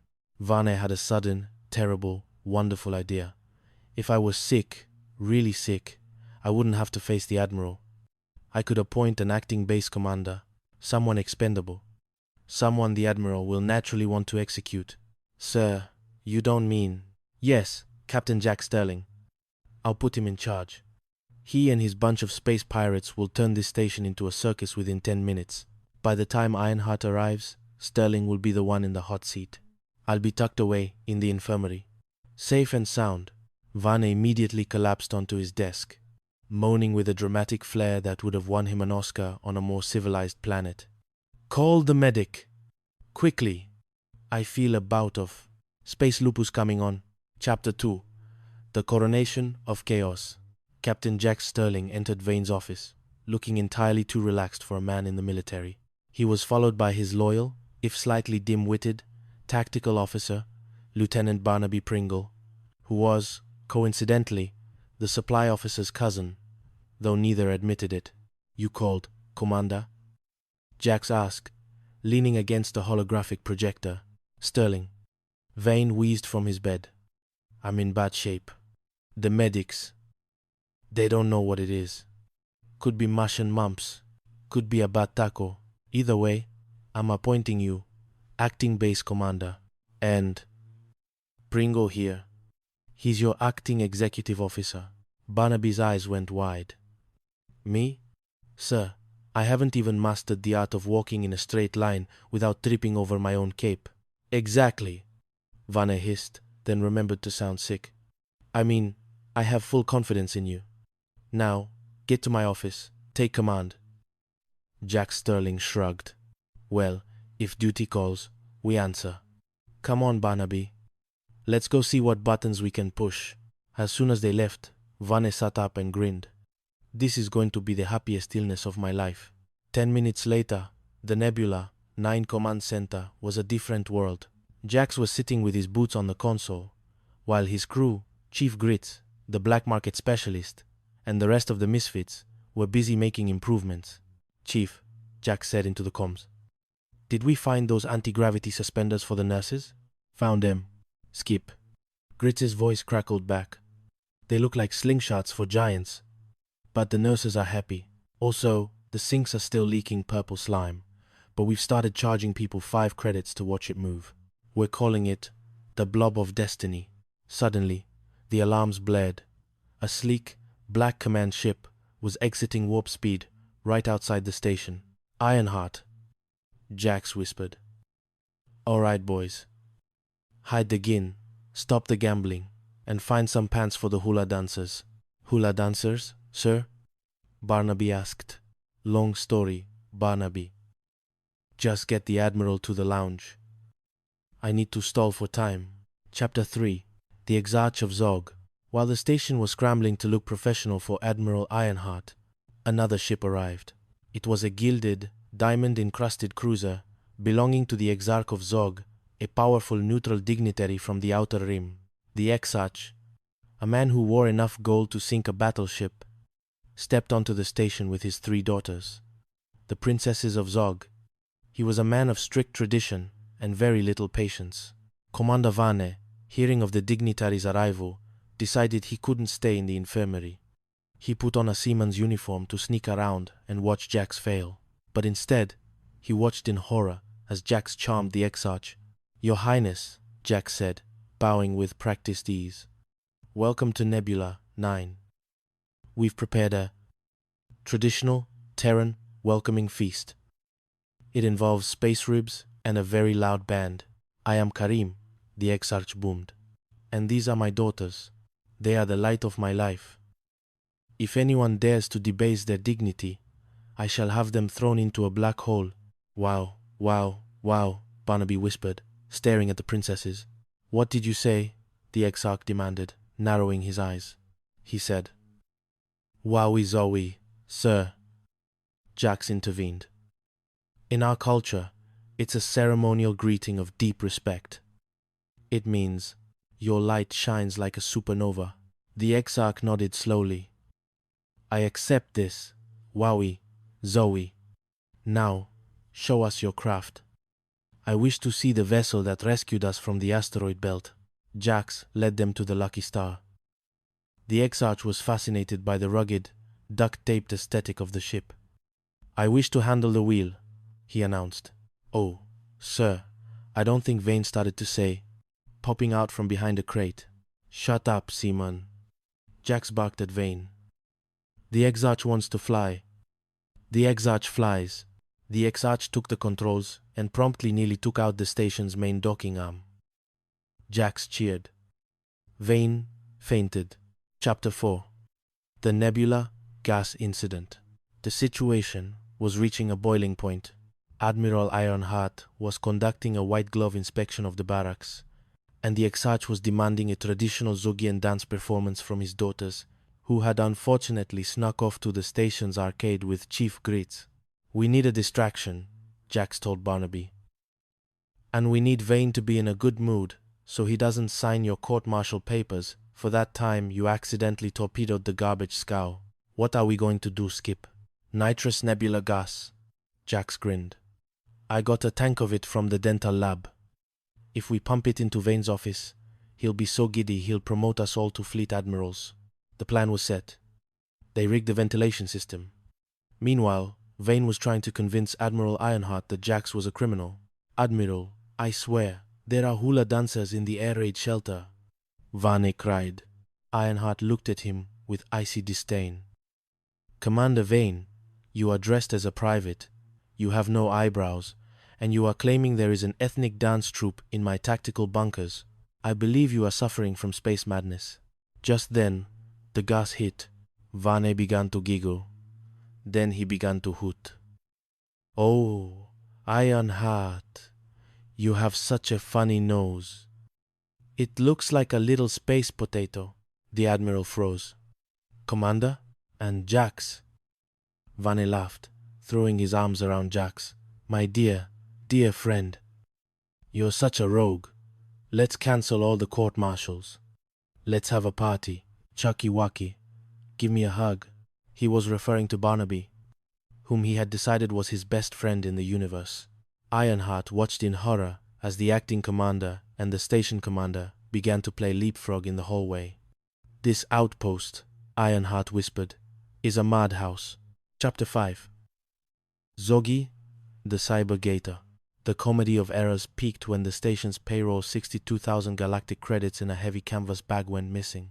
Barnaby had been transporting it through the station's lower levels, specifically Saloon Row, when he was distracted by a very attractive space nurse with a heart-shaped birthmark on her ankle. While he was distracted, a creature snuck out of the vents. It was Zogi, a cybernetically enhanced swamp alligator that the crew had rescued from a black market pet dealer.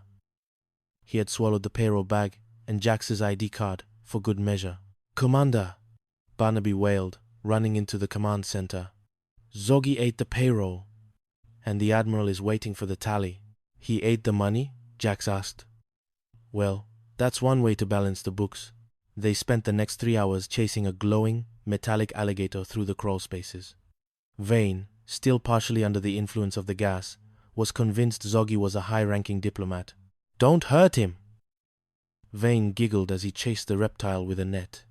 "He's the ambassador from the swamp sector. He's here for the peace talks." Finally, they cornered Zoggy in the laundry room. Jax managed to lure him out with a jar of Chief Grits' special extra crunchy peanut butter. Zoggy coughed up the ID card and the bag, which was miraculously intact, though smelling slightly of swamp water and circuits. Chapter 6. The Final Inspection. Grand Admiral Ironheart stood on the flight deck, his face a mask of iron. Beside him, the Exarch of Zog looked equally unimpressed. Jack Sterling stood at the head of his crew.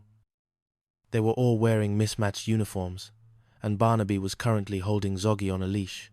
"Commander Vane," Ironheart said, looking at Vane, who was now coming down from the gas and looked like he wanted to crawl into a wormhole. "I came here expecting a tactical outpost. I found a laughing commander, a crew of pirates, an Exarch who nearly crashed a ship, and a cybernetic alligator." Vane hung his head. "Admiral, I can explain.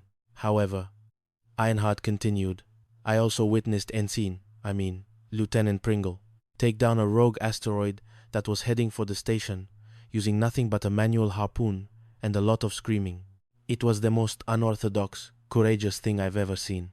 Barnaby looked confused. "I thought that was a giant space mosquito, sir."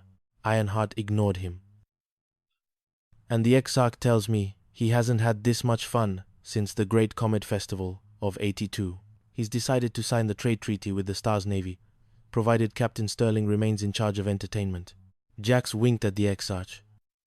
"Wowie zowie, Admiral." Vane looked like he was going to explode. "But Admiral, the payroll, they stole it." Jack stepped forward and handed the bag to Ironheart. "Here it is, sir. 62,000 credits. Safely retrieved from the belly of the beast."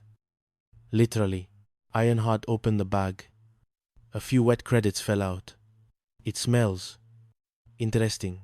That's the smell of victory, sir," Jack said with a straight face. Ironheart sighed. "Vane, you're staying here. Sterling, you and your misfits are staying here.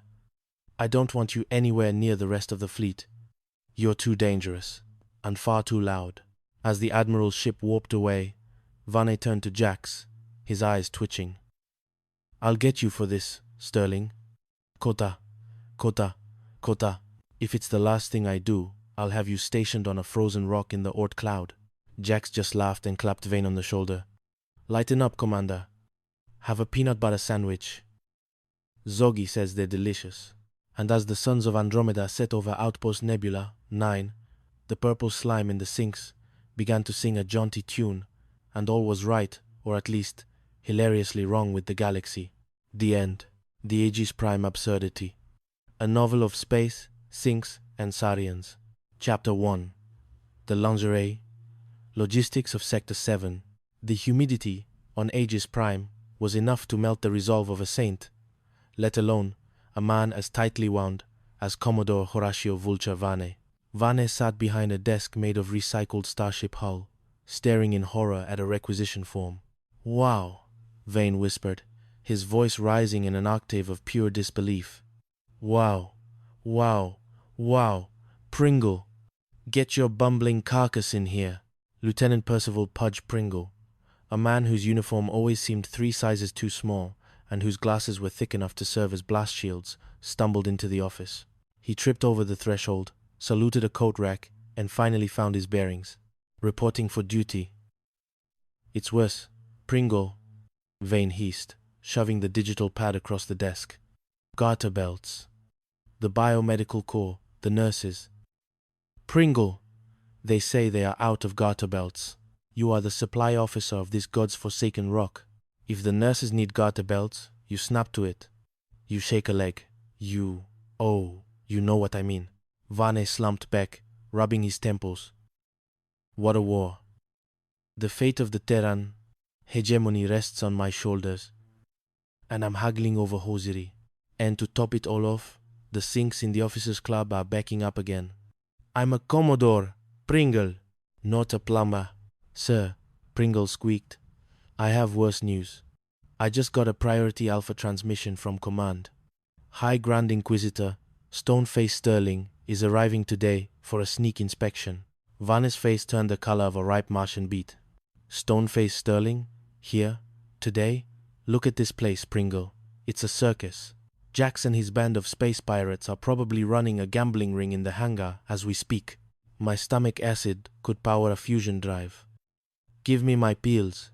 Pringle scrambled to find the medicine. Sir, please, those pills give you terrible indigestion. You remember the last time you thought you were a sentient toaster for 3 hours? I don't care, Vane screamed. Maybe, if I get sick enough, I can appoint an acting base commander. Someone to take the fall when Sterling sees the state of this sector. Someone like Silas Jax. A wicked glint entered Vane's eyes. Pringle, call the medics. Tell them I'm dying. Tell them I've got cosmic ague. Chapter 2. The Jackpot Gambit. Captain Silas Jackpot Jax was currently occupied with a very important tactical maneuver, convincing a local merchant that a crate of vintage earth whiskey, mostly fermented synth fuel. Jax was a man of effortless charisma and flexible ethics. His crew, the Dreadnoughts, were the finest pilots in the fleet and the biggest headaches in the galaxy. When the summons came that Commodore Vane was on his deathbed, Jax didn't believe it for a second. He's faking, Jax told his crew. Vane would only die if it gave him a tax break. However, duty called. Jax found Vane draped across his bed in the infirmary, groaning like a malfunctioning trash compactor. Oh, Jax, Vane mourned, eyes rolling back. It's the end. The medics. They don't know if I'll make it. I have to appoint an acting commander. I was gonna pick Pringle, but he's a boob. He certainly is, sir, Jax agreed cheerfully. So, I'm appointing you, Jax. You are in charge of Aegis Prime. And Pringle here. He's your executive officer. Pringle beamed. Oh boy, did you hear that, Captain? We're a team. I'll go fetch my ceremonial whistle, Yak Sihil. See, I'm a star skipper. I'm no good behind a desk. Out!